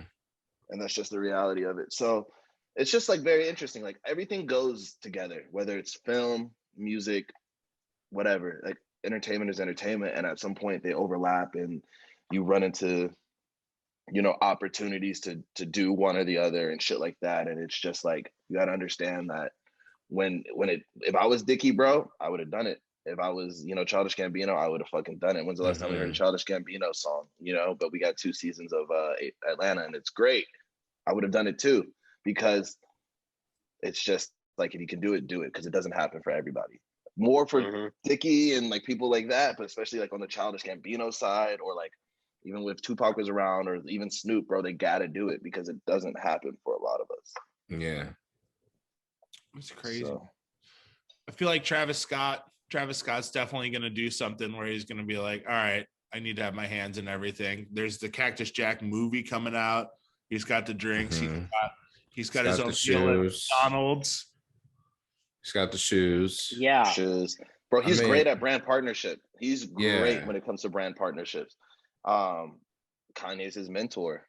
Yeah. If I was around a person that was fucking out here doing Nike collabs and shit too, if you don't have that mentality, then you fucking suck. Yeah, like, it's kind of all under the same like Rockefeller cloth too, right? Because you can even break it down even further. You go Rihanna selling out her perfume, and then Jay-Z doing what he was doing, Dame doing what he was doing. Man, you have to leverage your fame. It's a very crazy ecosystem elsewhere. over there with The Rock. Yeah, so it's like I said, it's very, very I don't want to say gatekeeperish, but it's very limited. And if you aren't, you're right about gatekeeperish. Yeah, you know what I'm saying? Yeah. Like where do you think Travis Scott got that mentality from? Where do you think Kanye got that mentality from? Where do you think Rihanna got that mentality from? You know what I'm saying? Mm-hmm. And they do a great job, with that Uncle family Hov. that family tree of turning them into entrepreneurs. And I applaud that, bro. But it's that family tree. Mm-hmm. You know what I'm saying? Where's the J. Cole Travis clone? Scott. Where's the J. Where's the J. Cole? Oh boy. Well, that J. That whole J. Cole, he's got the Puma collab, and then it got him over to Africa where he can play professional ball while putting out an album at the same time. I mean, that's all. It's all the Rockefeller family, man. So in light of Travis Scott and brand partnership, Segway Kings. I appreciate the oop. I'm putting it down. If Bonks, you were presented with a brand partnership with any fast food establishment of your choosing, All of Travis Scott, BTS, and all the other who is it? J Balvin that got to have a meal with McDonald's. Edie, the new salute meal. Yes. So you get to choose which fast food establishment you're going to and what the meal is. What is the Bonks meal and where is it? Bro, I'm gonna have to flip this on its ass a little bit. I'm not gonna go Get with crazy. a fast food establishment. I'm gonna go with this company called Liquid Death, and they make water. They make water in an aluminum can, and their branding is through the roof. I'm gonna go fuck with them. I'm gonna go get my water, my branded water, or my partnership with them in every fucking 7-Eleven, and it's gonna be my aesthetic on the can. Whether it's like a flavored sparkling water or flavored flat water, I'm gonna go fuck with a water company. I'm not an advocate on, I eat like shit first off, but I'm not an advocate on making other people eat like shit. McDonald's is fucking horrible for you. These fast food joints are fucking horrible for you. If I want to put my name on something, it's gonna be on something that's in the right direction. I'm gonna fuck with a water company, bro. I like it. I don't hate that answer. You go. I'm really. Hey, he's putting it in at 7-Eleven. He's putting it at 7-Eleven. Yeah. Quick. I'm a quick. stickler for rules, but because you refuse to advocate shitty behavior and eating habits, I'm not going to. And drink more water. Drink more water. Bro, you drinking water. Man. Nico, think about it. When we go to a jam, what's there? Monster and Red Bull. What do you gotta Monster go pay and for? Red Bull. What you gotta go pay for? Water. You gotta pay for the water. You get the fucking fuck. Red Bull and Monster for free. And what does that do? Dehydrate you, makes you worse. Dehydrate you. Caffeine highs. Yeah. I'm not fucking with it, bro. I'm gonna go get the water partnership. I'm gonna encourage more free water. I like it. I like that. Wait, Bonks on the road. Top 3 snacks at 7-Eleven. Let's go. Let's go. Oh my god! And see, this is where I said I eat like shit. I'm doing the fucking chocolate donuts. Okay. The fucking chocolate frosted donuts, bro. Beef jerky. Like the 7-Eleven, John, like the free, like you just boom, grab it, or like the pack, like the Hostess. The Hostess pack. The Hostess pack. Okay. Okay. The little 5-pack Hostess shit, beef jerky, and like sunflower seeds. Oh, you I like it. Be eating sunflower seeds. What flavor? I hate sunflower seeds. Or bro, I've been getting off of this. I'm trying not to fuck with like microwavable popcorn.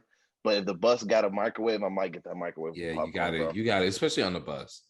Yeah. Especially on the bus. Okay. Hey, check this though. Pilot, Jackson's, or Bucky's? Pilot. Okay. Pilot, and then there's another one. J&J. Yeah, J&J. Yeah, that is the other one. Yeah. I was gonna say Trav knows about the tour life. Yes. Yeah, bro. You go and get that crispy crunchy chicken in the fucking gas station. Yeah. It's always an Arby's or a crispy crunchy chicken attached to a gas station.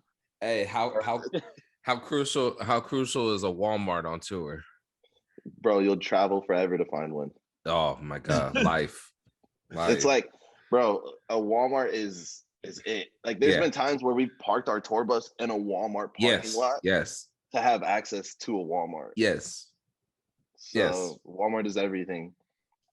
I want to flip it. I want to flip this on its head. For the touring DJ, give us your top 3 tips for on the road. Bro, have everything. One, yeah. Like, be prepared. Like I go with the laptop and my DJ equipment, and I advance gear, and I have a flash drive. Fam, how about this? How about going with a big ass plastic bag? You count how many days you're on tour, right? You get that many underwear. So you just throw out your underwear every single day. Every day. Yep. You throw out every your single day, and you have a fresh pair every day. But I'm gonna put you on game. That's what we do. So I got like these bags that you like flatten and it takes the air out. Yeah. So you go buy like 20 pairs of boxers, right? Mm-hmm. And you fucking fold them down, compress them in there, throw them at the bottom of your suitcase. You go through 10 and you go get a hotel and you wash your clothes at the hotel. Yes. Bro. Yeah. Yes. You go get a hotel room, you go shower, you get downstairs, you wash it, because that keeps you from saving money. Like I'm not really too big of an advocate of throwing out bread on the road. Mm-hmm. So I'd rather go in. Sometimes, like, the artist may get a room or whatever, or like the room may get paid for. Yeah, the day room. Yeah, the day room. So I Mhm. just go down and wash my clothes. I like, every Yeah. 10 days or so, just go down and wash my clothes in there. Yep. But like you definitely got to go prepared. So I say being prepared and flexibility. Yeah. And another thing with touring and being the DJ is like understanding. Like understand everything that goes on. When I'm on the road, if an artist is like, I don't like these lights, I know what to tell the lighting director. Like I'm point. You know what I'm saying? Mhm. You gotta be the point on the road. It makes your value go up and you get on more shit, bro. Yeah. You know? So flexibility, preparation, and awareness are like my 3 tips. Like you gotta be, like I said, the point guard, bro. And all of that is plays into each other. What's your favorite part about being on the road? I like just being in different cities and then like Yeah. meeting different people.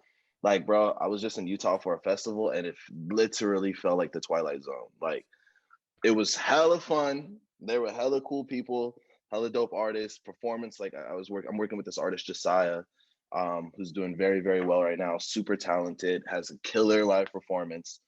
And then like the people are weird. But they're not Yeah. like intrusive or like it's just like such a weird vibe. Like it's like, yo, am I It's having a fun? weird subtleness to them. Yeah, it's like, am I having fun or am I creeped out? Do I want to go home? Do I want to stay?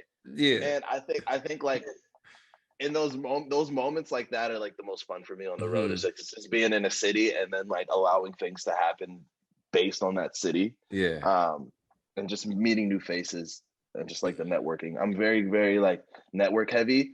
And I network with the biggest of the biggest guys, like the fucking, whether it's an agent or the kid in the front row, to give me some weed, like whatever, you know what I'm saying? So it's just like, just building those networks in other cities and experiencing the other cities for what they are, and the people that are there. Cause it's just like everywhere is different. Like when I play a show in LA, it doesn't feel like that Salt Lake Festival. Like we're going to Chicago for a festival and I know it's not going to feel like that. Yeah. And I know it's not going to feel like a LA festival or wherever we're at, you know what I'm saying? So it's like, just embracing that is, I feel like, the best part. I try to stay positive and I'm not like the guy that's like, oh, this is whack, this is whack, this is whack, I'm out.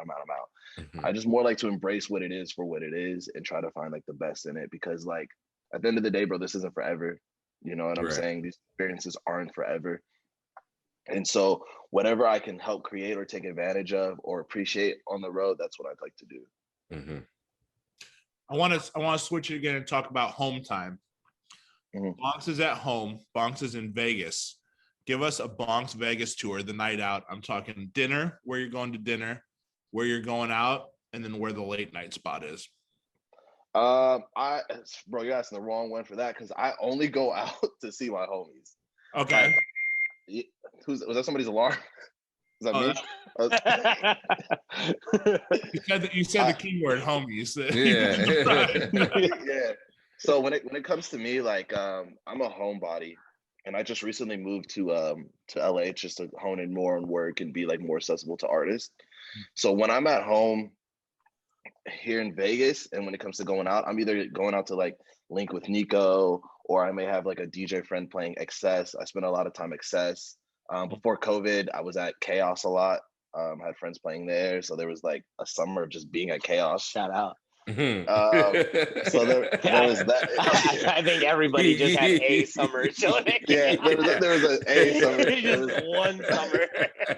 There was a summer of chilling at Chaos, but for the most part, bro, it's just like me, my girl, and then we go and we maybe grab some, like, I like Chinese food. She has a gluten allergy, so it's like mostly up to her whatever I eat, to be real. So I really don't have that choice on where I go for dinner. And then probably like Excess or downtown. I work with an event company in Vegas, so if I'm out, it's literally because the event company I work with is doing an event, so show face, obviously. But when it comes to just like partying or like just being like, I want to go party, that's like very, very, very rare. Like I don't get up and go. I don't really go anywhere where I don't know anybody. Yeah. A night out with Bonks, you're probably gonna end up like, we're gonna hit like the dispensary or like the plug to get some weed. You're gonna go to Great Wall. Like Yeah, the Bonks tour, you're gonna go to like Great Wall or Hamburger Hut. yeah. Like I'm very like I grew up in North Las Vegas, so I'm like very like, especially when it comes to Vegas, like I'm going to like the hole in the wall spot that I've been eating since I was a teenager. You know what I'm saying? Shit like that, or like I said, my girl's picking, and then it's either gonna be a shit place or it's gonna be like excess or chaos. So like the spectrums are like so fucking broad, bro, or like so like far apart. Yeah. Shout out Hamburger Hut and Great Wall though. Yeah. Next So time I you feel like see those are probably the all two these places. DJs in there. and then by the I'll probably end up falling asleep wherever I'm at before I go home.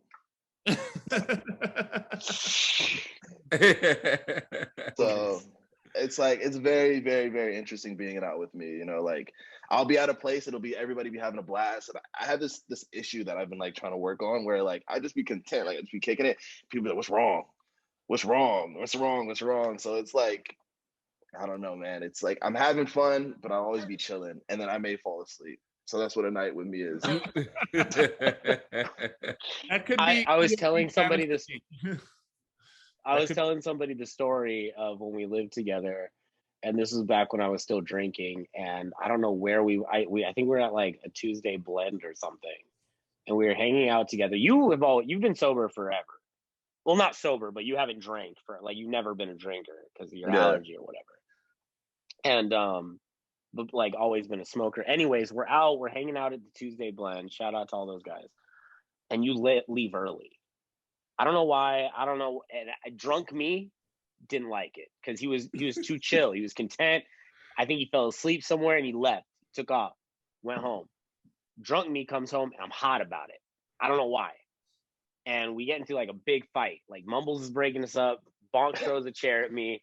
It's crazy. Like, I don't know why, but it just didn't sit well with me how like bored he was and chill. So like fun police, Nick Lopez. Nick Lopez. I think that's really what it was. Is drunk me was fun police. You weren't having enough fun. We're gonna fight about it. Bro, I deal with that with everybody, bro, and it's just like I just be chilling. Like I just want some weed, and I'm good, bro. Like I don't know what, like, bro. There were times, like there was a club out here in Vegas called Tryst, and like I don't get lit at Tryst. I remember Tryst. But but I was also like 21, you know, and like I worked there. That's why. Yeah, Nico, that's why. You know what I'm saying? Yeah, like, that's why you were there. You know what I mean? Or what?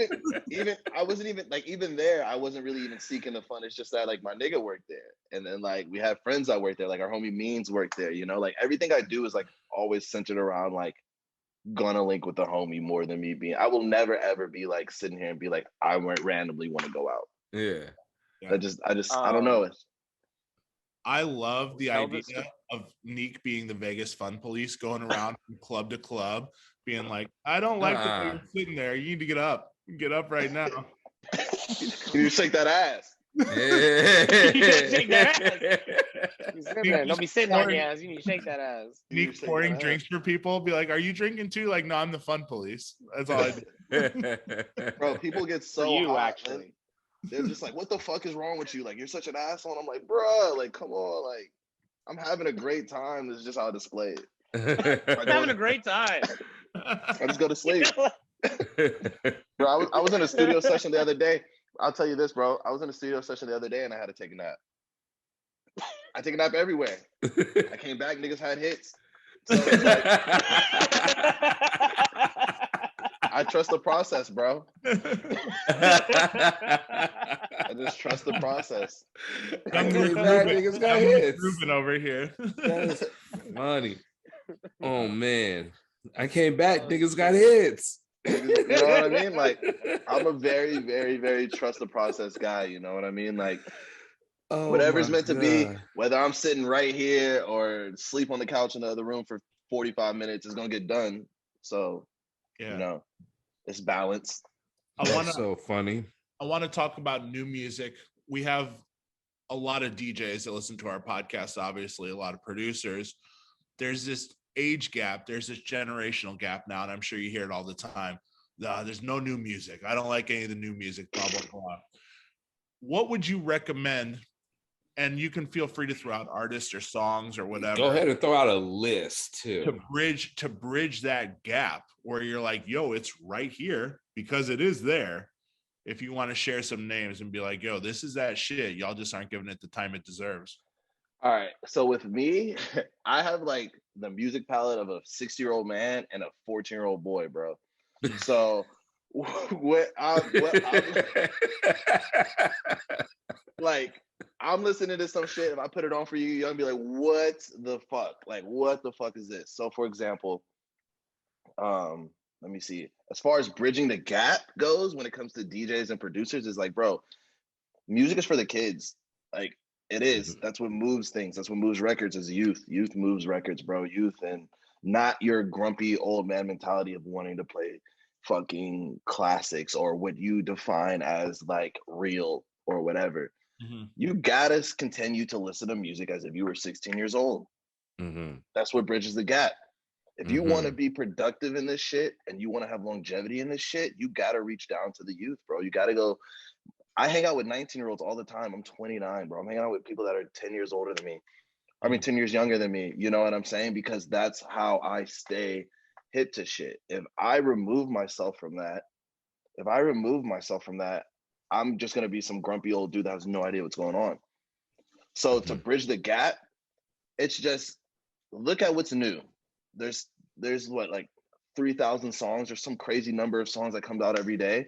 You're going to tell me you can't find anything that's new, whether it's rap, drum and bass, house, fucking whatever, that you can't find something that's new and of the time to help you bridge the gap, then I feel like that's a personal problem for you. Yeah. There's no advice that I can give you, you know? You probably, when did you start DJing, you know? How old were you? 2006. How old were you? 18. Okay, 2006 and 18. What were you playing? Bloghouse. Like Bloghouse, like Kid Cudi, Cool Kids, all that shit. Like which was relevant of that time and what your peers listened to, right? Yeah. And that's probably when you had the most fire in your ass, right? Yeah, of course. So you got to keep doing that. And every 2-3 years, you got to reach down and sit on Spotify, sit on SoundCloud. And I can't really give an artist because I listen to like this artist right now. The artist I'm listening to right now is this kid Yeet. And I get fucking mixed reviews about it. Like, I think he's fucking great. My girl hates it. My homies are like, but the artists I deal with fucking love it. And then like other A&Rs love it. Other A&Rs hate it. It's such a mixed response, bro. But it's like very of this time, very, you know what I mean? Like, if I guarantee you, if I probably play for another grown ass man or somebody our age, they're gonna be like, yo, what the fuck is this? Like, how do you tolerate this? Who is it? Yeet. How you spell that? YEAT. So,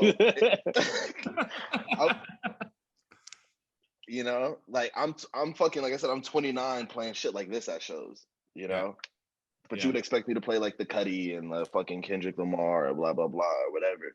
Yeah. But like, I'm listening to that. I'm listening to like this guy, Autumn. I'm very, very in tune into like the underground. And I feel like that is the key, is that you never turn your back on the underground and you never turn your back on the youth, no matter how old you. It's kind of dope. This is kind of dope. I like this. Yeah. It's a big sound. It's a stadium sound. What are you listening to? What song you listening to? Teslas and Rovers.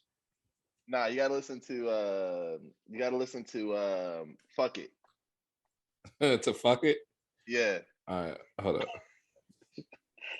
This is funny, man. Party right now. I'm getting in on this. Yeah, we're having a listening party. Shout out to Yeet.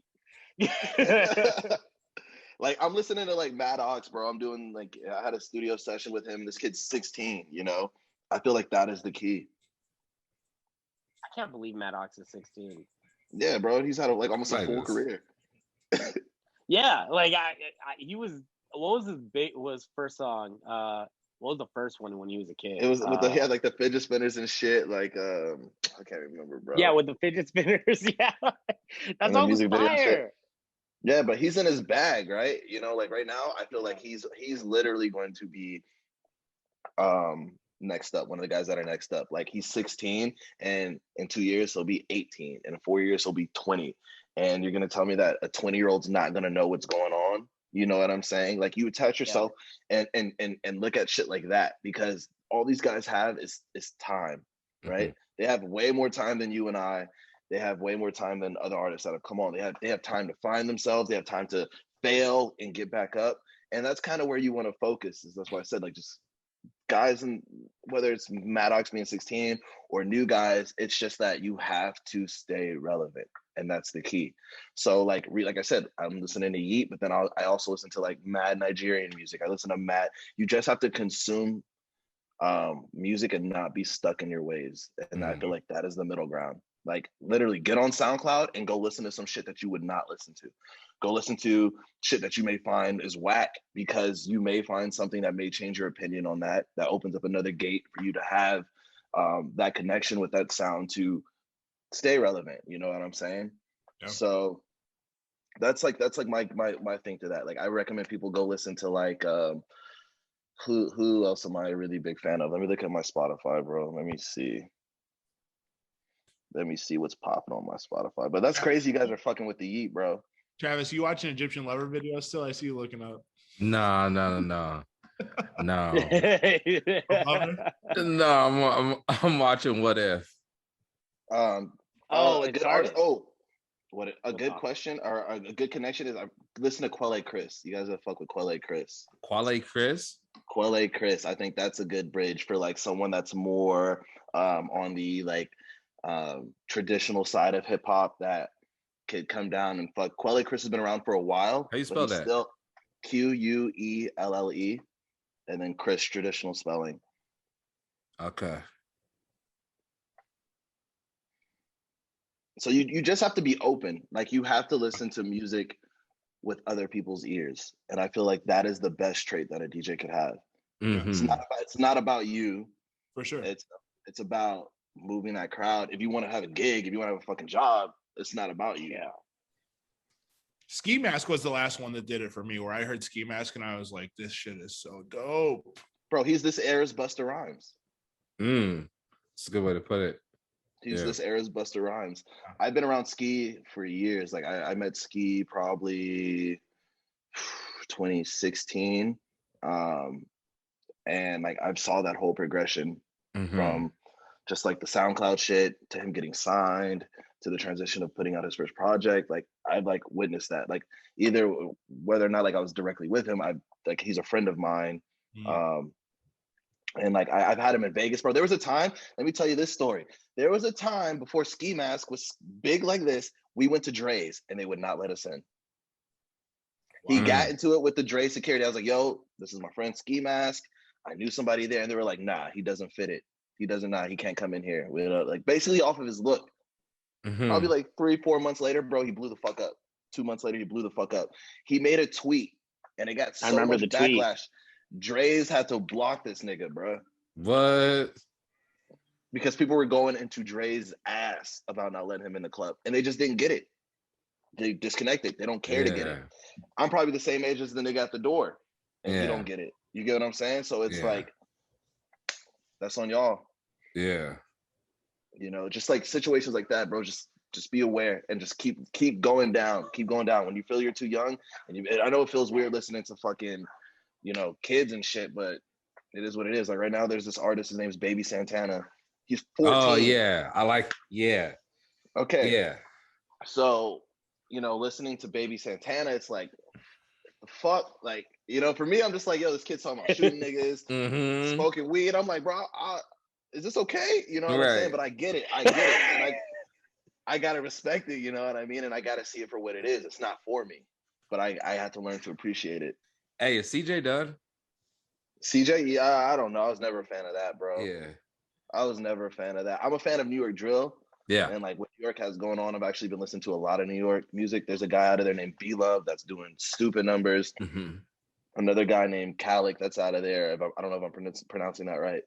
But I've been paying attention a lot to like what's going on in like the Brooklyn area and shit like that. It's like my job, bro. I just sit on the computer, listen to music all day, like research. And I feel like if more DJs kind of took that on with new shit, there would be a great happy medium. I feel like a lot of people listen to me because of my music knowledge. I'm like, I get in a room and people look at me like a fucking music encyclopedia. And that's a great thing to have. If I want to keep looking like that or having that presence or that respect, I got to stay up on new shit too. Right. So speaking of knowing everything, I just got to shout out your shirt real quick. Travis, Nick, you guys know the significance of Brandon's shirt by any chance? No, I know there's some because he's had this shirt forever. And I remember we started seeing Instagram ads for it, and it started popping up in stores, and we're like, you've had this shirt, and we just assumed it was a vintage shirt. So please explain to me what's happening with this shirt. So in 1992, when the Soviet Union broke up, Lithuania basketball team couldn't afford to participate in the 92 Olympics. So the Grateful Dead funded their uniforms for them to perform the Olympics. That is sick. That's way fucking rad. So that's why it's a tie-dye fucking... Bro, this shirt goes for like dumb bread. Yeah. Damn, because it's fucking Dead merch. Yeah. That makes so much sense. And they wore those shirts to accept the bronze medal when they took bronze in the Olympics. So, now Lithuania was that Sabonis on that team? I think Sabonis. Papa? I wonder. Big Sabonis? Yeah. Papa Sabonis. Yeah, Papa Sabonis. Big Sabonis. Big Sabonis. Some big Sabonis? Papa Sabonis? Yo, y'all up on new music? Check out Big Sabonis. He's got a new track. That sounds like a dope about name. right. That sounds about I don't know if he was on. I mean, he's born in '96, so I don't think he was. right. No, he definitely was not playing. Maybe. I'm talking about Arvidas. The Elder, the Blazer. Arvidas. Oh, Sabonis. the Elder. Yeah. The big bonus. The big bonus. Yeah, big bone. The big bone. Hey, Big Bone, were you on that team? Arvidas Sabonis was on that one. There you go. There we go. He didn't play his first NBA game until '95. Yep. Shit. Still considered Little NBA trivia for that ass. We all love the NBA. Off the shirt. Yo, shout out. Yeah, Off the bro. shirt. So many people come up to me when I wear this shirt. And I'm like, I don't think y'all understand how much I like, bro. Look, this is how much I wear this shit. Yeah, out here. Yeah. You know what I'm saying? Like, I've known that shirt for as long as I've known you. You've had that forever. That's just sick. yeah, bro. This shirt, like, people go crazy over this shirt, and I'm just like, yeah. I mean, I get it, but It's dope. whatever. Yeah, Couple off the wall questions before we let you go about your way here back into the desert heat. If you could only have one item from a grocery store, but you have an unlimited supply of that item for the rest of your life, you never have to buy that item again. What is that item? salmon.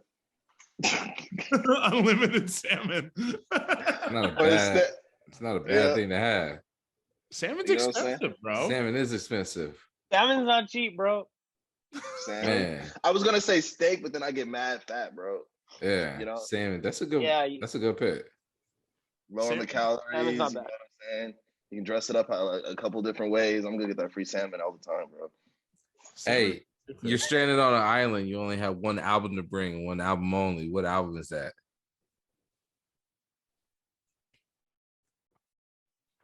Bro, that's a hard That can't one. be the I'm Big Bonus album either.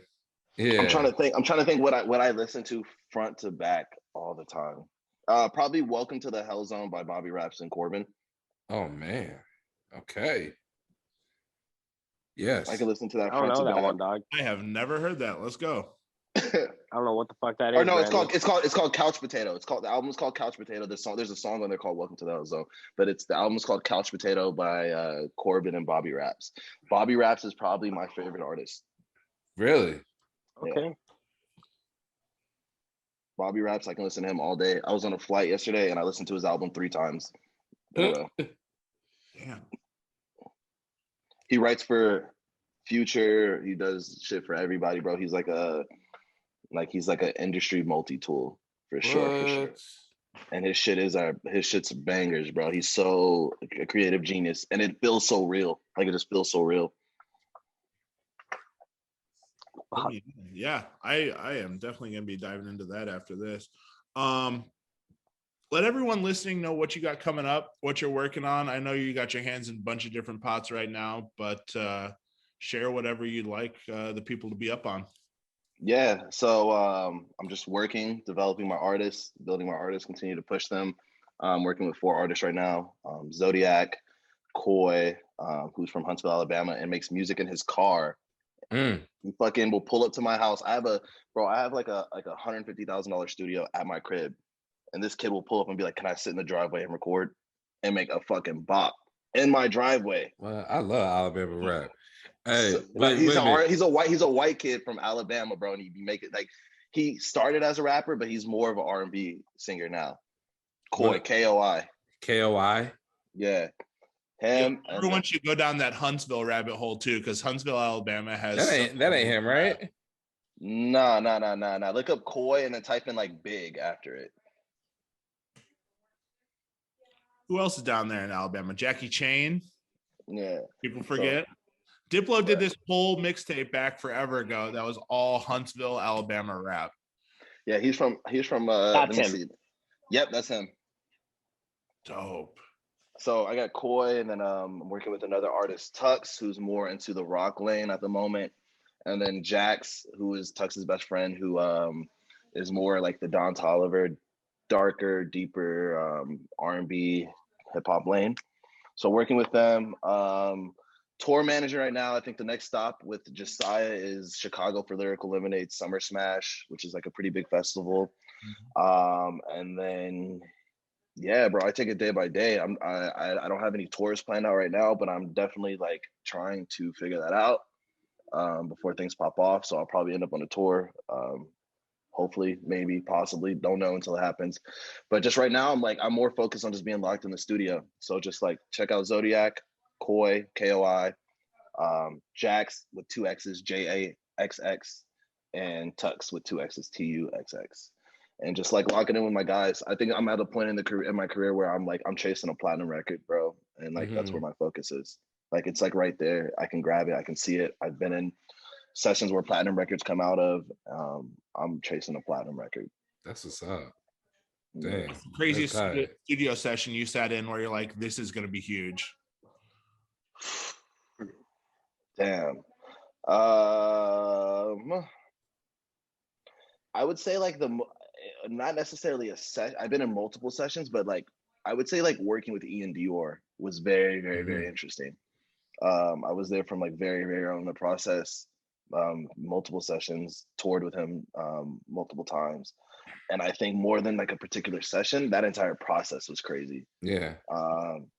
Because like, bro, like he's got a little like Kanye, like a little Travis Scott to yeah, genius wise, right? Like the little tick in him that he can get some crazy shit off. The particularity, maybe. Yeah, I was gonna say like everything's a machine. Just know that. Yeah. Okay. Bet. Yeah, Bet. Just that's the best way to say that. Everything is a machine. So there's definitely like more intricate parts that go into things with that. But yeah, that process and like sitting on maybe some of his sessions or early ski mask shit. Like I've been in a couple of his sessions and just like I think those processes more than a particular session are like some of the craziest moments for me. So dope. Yeah, like just seeing them get big, bro. It's like I get in the car and I hear an Ian song and I'm like, what the fuck? Like it's surreal. It's like a weird. It's like I'm very, very happy for the kid. It's the way that it should be, but just like this happened in like a year and a half, 2 years.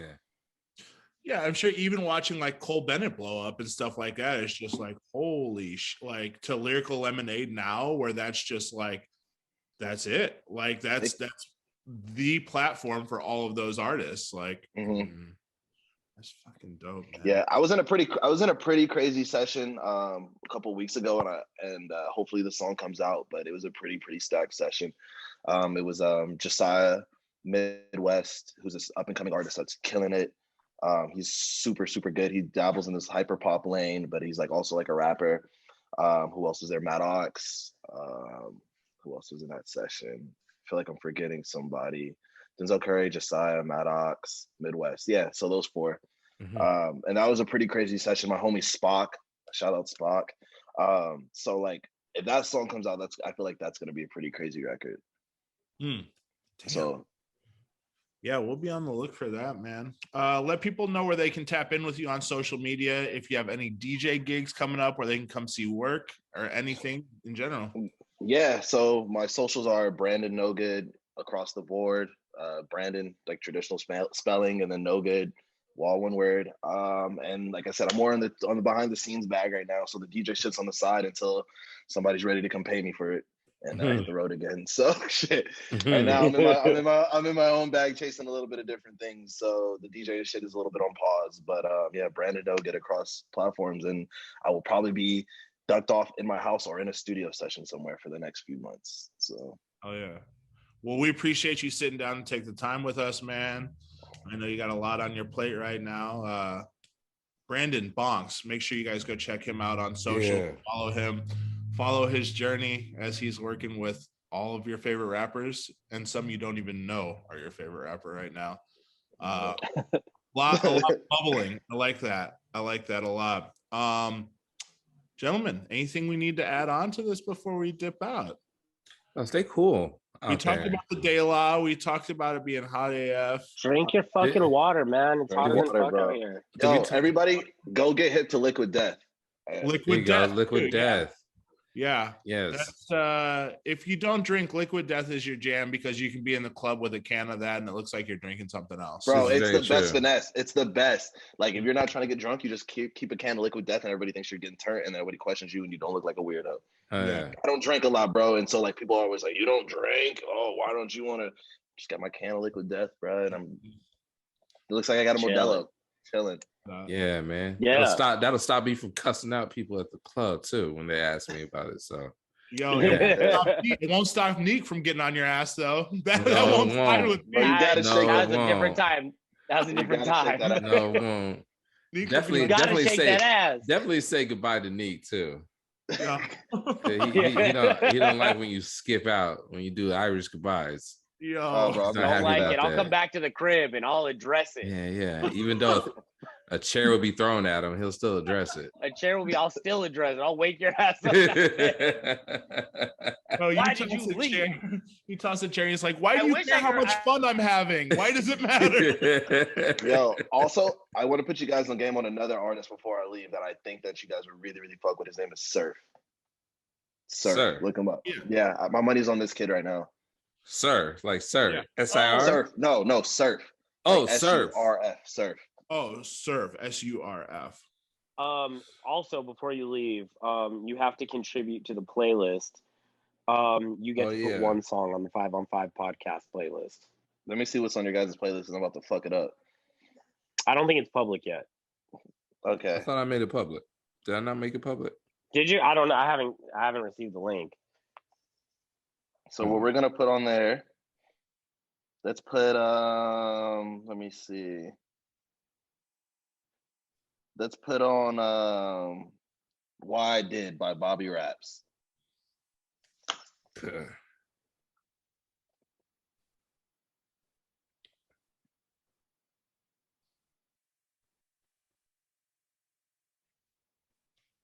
Wish I Did?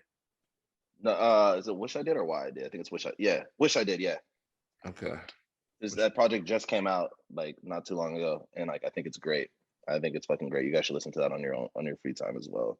Wish I Did, Bobby Raps. Let's go. Yeah, listen to that whole album. It's so good. My dog. You got that, Travis? I got it. All right. That was Bonks. You can find him on the socials that he listed. Make sure you tap in with him. Stay up to date with what he's got going on. He'll be in Chicago too. Chicago on the 20th. Yeah, the 20th to the 22nd. Lyrical Lemonade, Summer Smash. Yeah, the lineup is fucking insane. It's just literally everyone is on that. So go tap in with him. We will be back next week with another episode. Next week's guest is my good friend Zeke Thomas, Isaiah Thomas's son, fantastic DJ. Oh, yeah. He's been on Catfish. Zeke, I should say he's hosted Catfish. There you go. Okay. Yeah, and we'll get into all of that next week. They didn't put him on there. He hosted, so you never want to. He was catfished. Great guy. Great Yeah. guy. Ask him next week if he's been catfished. Great guy, very gullible. You'll love him. We will be back next week. Brandon, thank you for joining us. Thank you, guys. Everyone, I appreciate stay it. Cool. Wear your masks. Don't cough in each other's faces. Yeah. Go support live music. Do that. Yes. That part. And go stream artists that you enjoy. That's my phone. Oh, that's the link. That's the The link. alarm. Yo, I have this new computer and I don't know how to turn off the iMessage, so that's me. We'll work that out. We'll work that out. I'll show you after this. I've been catfished by my computer here. I will see y'all later. Hey. Everyone stay All right, safe. thanks, guys. Peace. All right.